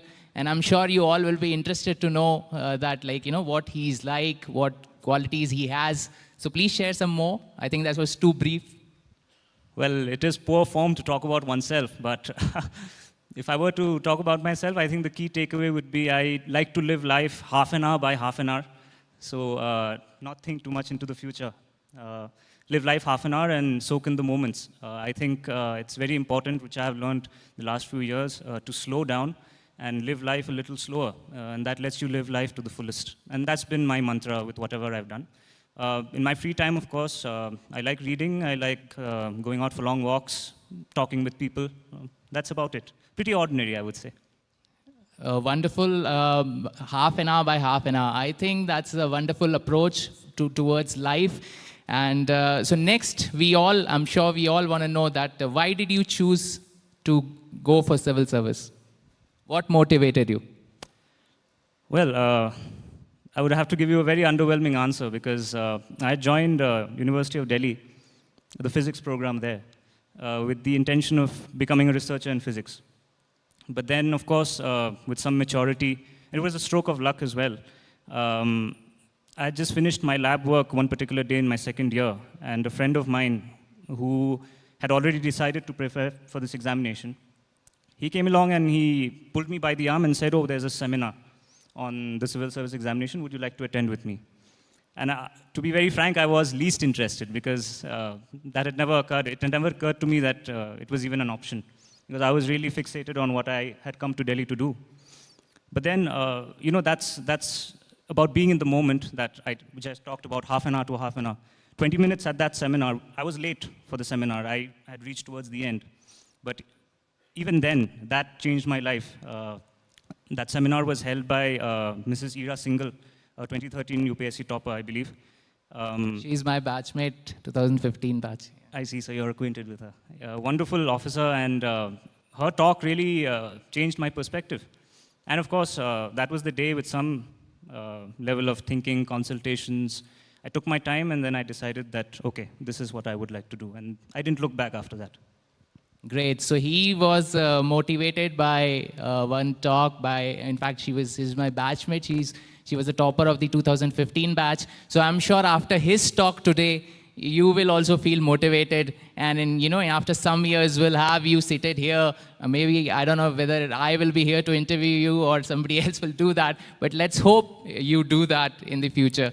So in brief, they would want to know what was your preparation strategy and what efforts did you put in for this UPSC? Well, I had a pretty ordinary strategy. It was about, those who are in the know would know that you have some things. The basic recipe is the same, but just like any other cook, everyone has their own style of doing things. So you look at the syllabus, you find out what you have to read. There is a fair bit of reading to do and a fair bit of absorption of information. And I think it's just consistency and also to be consistent and also to be balanced. It's not about doing things in their extremes. And to maintain some modicum of fun also in your life, to pursue your hobbies. You've got a life to lead, you may have responsibilities at home, chores to do. Don't close yourself off. I think doing it in a balanced way helps, because most of the time this process runs into a few years for many people, and it's important to stay balanced, to stay resilient, and also we had this discussion prior to this one about mental health. It's important. People are coming out nowadays with their issues. In my case, there was simply no time to think about mental health. But if you do face these issues, it's important to have someone to speak to. And I think that that works in the long run. And even if you don't make it through the examination, your state of mind remains in such a way that you can pursue something different. Because that will be challenging as well. There are no free lunches, and you have to work hard to get to wherever you want to get to. So did you do any coaching? Because this is one common question I'm sure you all have. And when I do a lot of career counseling workshops, this is one common question. Can it be done without coaching? Can it be done in self-preparation mode? Please tell them more about this. Sure. So I had taken modules from a coaching institute. So I had not attended physical classes, but then I had taken modules. And these modules had helped me. But post-pandemic, I think things have really changed. And I know many people who have cleared the exam with no coaching at all, with the bare minimum of resources. Ultimately, it depends upon you. If you find it easy to do it without taking resort to coaching, so be it. It's your decision. But take an informed decision and take the right decision. So here you see that it can be definitely be done, and he himself is an example of that. I myself, I have seen so many aspirants clear this exam without any coaching. Now you are in an era of digital, governance and digital, connectivity. Everything is available on YouTube, on so many other platforms for you to use. So it is absolutely, if you have that doubt that you cannot join coaching, it's like too expensive and all. So he's a live example that how you can study on your own and you can clear this exam. If I may add, so I think the bottom line is you do whatever it takes for you to clear this examination. You don't have to look at anybody else. If you need coaching, so be it. If you don't have the resources, so be it. Use whatever resources you have, beg, borrow, steal, but get the job done. Right, wonderful. So we also want you to answer this. What is success for you? How does it feel to succeed? Well, it's nice that you asked me. I was thinking about this for a long time. And in fact, I had a eureka moment this morning while arriving here, looking at all these rank holders here for whom we've gathered here today. I think success isn't really about, it isn't the culmination of one big effort. Success is the final crescendo of many small things done right, many small successes. For example, you may have made your bed in the morning, or you may have arranged your study area in such a way that it was conducive to you concentrating better, or perhaps you had a nice conversation with a friend that lessened the load and allowed you to concentrate on your work. These are all small successes, and you leverage on small successes and make it to the big success. I think I look at success in that way. Right, wonderfully put. I think we often confuse success as one watershed moment in life, that, okay, we have cleared, that is success. But behind that success, there's so many small steps, as he said. So I'm sure you are motivated now to take these small steps from today, and whatever you want to do in life, it need not be UPSC. The idea is to move towards your goals. So now a message to the students and youth of Meghalaya. I would say be cheerful, first of all. Life is too short to be serious, be sincere. Build a good team. Like we had Ashish and Giovanni here, wonderfully talented artists. They found the Aspire program, and that's what catapulted them to this stage. And I'm sure they will leverage on this success for future successes. Build a good team and look for mentors. Find people who can help you. Identify your talents, whatever they may be. We've seen so many examples here this afternoon. And don't worry so much. I think things will fall into place when you have the little things done right. Lastly, regarding career counseling and making a choice in their career, often they find it very difficult, children, to figure it out what they really want. So how should they go about it? Well, again, I would say feedback is very important. You have a lot of resources these days, and you have to also trust your heart. I mean, it has to be your decision, what you do ultimately in life. You have to own that decision. You have to take full responsibility for it. It can't be anybody else's decision, because that will make you resentful if you don't succeed. If it's your own decision, you own it completely. If you fail, so what? You can make another decision after that. Wonderful. So any last words you want to say before we close?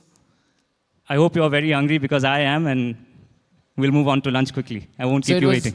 Thank you, Swapnil. So it was wonderful having a conversation with him. We wish him all the best. And those claps are cue for us to move so that everyone can, go for their lunch. Thank you so much for being a wonderful listeners.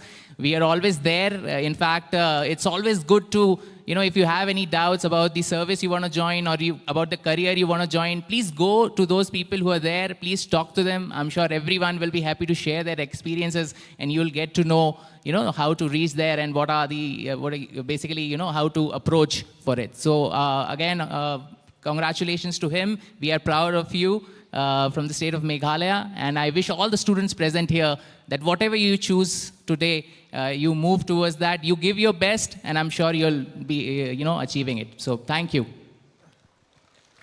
Thank you so much, Sir Swapnil Tembe and Swapnil Bhattacharya. All right, so we've had the panel discussion before this. That was a little long, and we have this.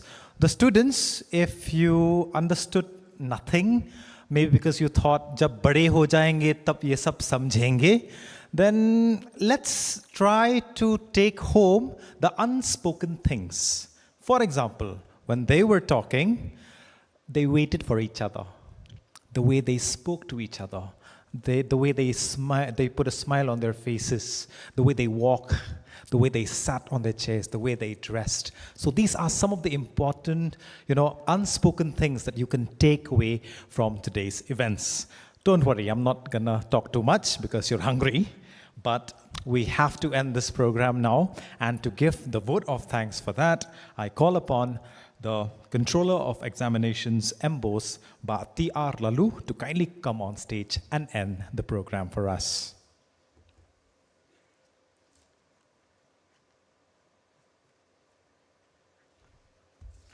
Before Sir takes this position, somebody lost a wallet here. His name is Mahodar Ray. Somebody by the name of Mahodar Ray has lost a wallet. So if there anyone here looking for a wallet, you can come and meet me backstage.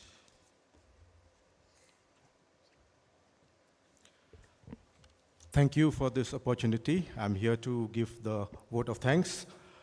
On behalf of the Meghalaya Board of School Education, I think we owe it to our Creator for making things all possible.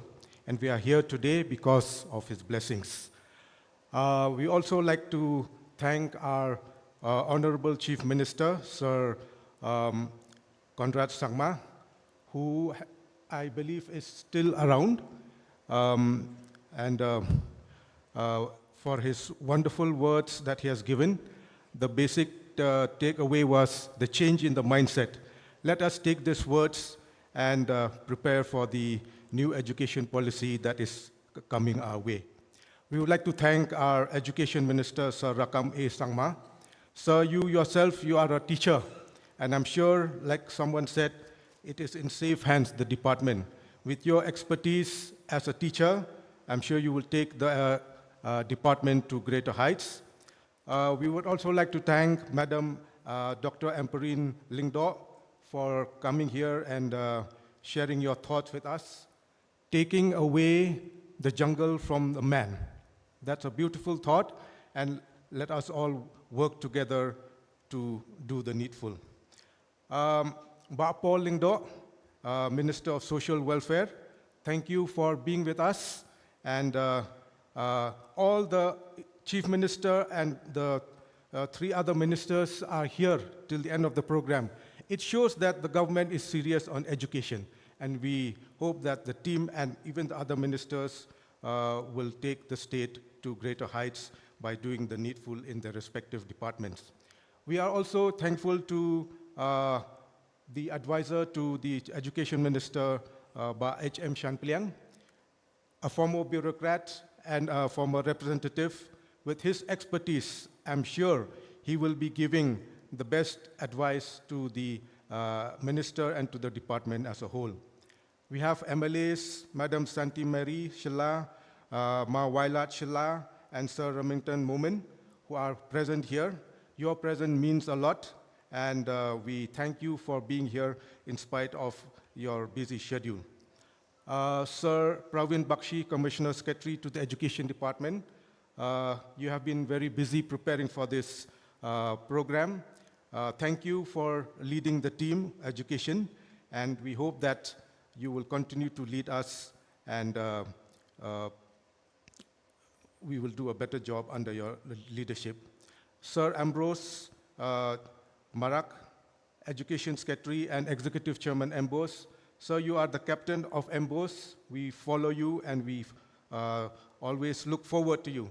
Thank you for being there and leading our team, and we do hope that we will continue to work for the betterment of education. Officers of Education Department, the Directorate of School Education, Directorate of Research and Training, Director and High and Technical, DSEOs, and then of course the Arts and Culture Department. Thank you for being here with us.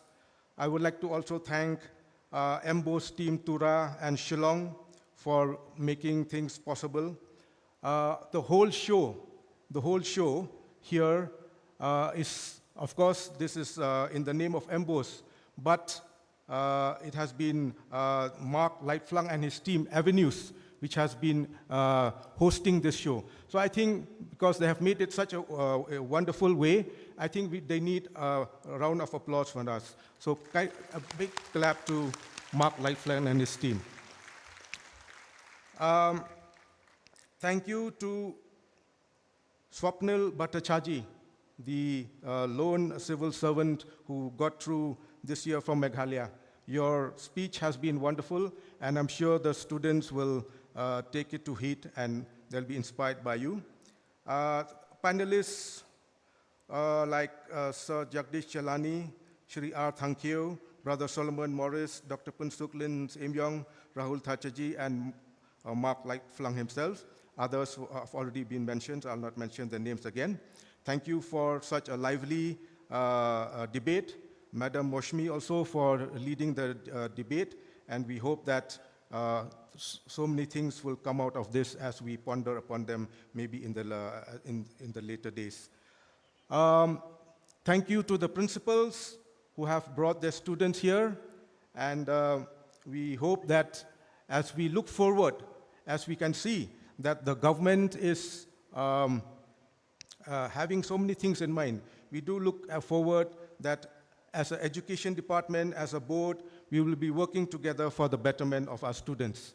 And last but not the least, my dear students who are here, let me make it very clear that all these people that have mentioned are not the most important people. It is you who are important, already mentioned by our Honorable Chief Minister. We are here for you and not you for us. So whatever we are doing here is for you. So thank you for being here and being very patient. And we hope that whatever you have learned here, you will take to your peers and to your friends and to your school and maybe work better and work harder for the benefit of our state, because after all, you are the future of the state. Finally, the main people who have been felicitated by all the dignitaries, the toppers, congratulations to all of you, and we hope that you will fare better in your future studies. I would like to thank on behalf of MBOSE for the best wishes that everyone has given us, and we hope that as a board too, we will work better for a better future of education. With these few words, I want to thank all of you once again. Thank you. Kublai Shibon, Mithela, and God bless us all. Thank you very much.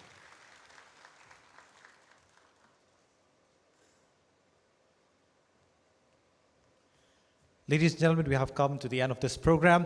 You may proceed towards your lunch area. Okay, listen to my instructions. Government officials, of course, the ministers, if you are still around here, you may proceed on my left. Some of my colleagues will assist you.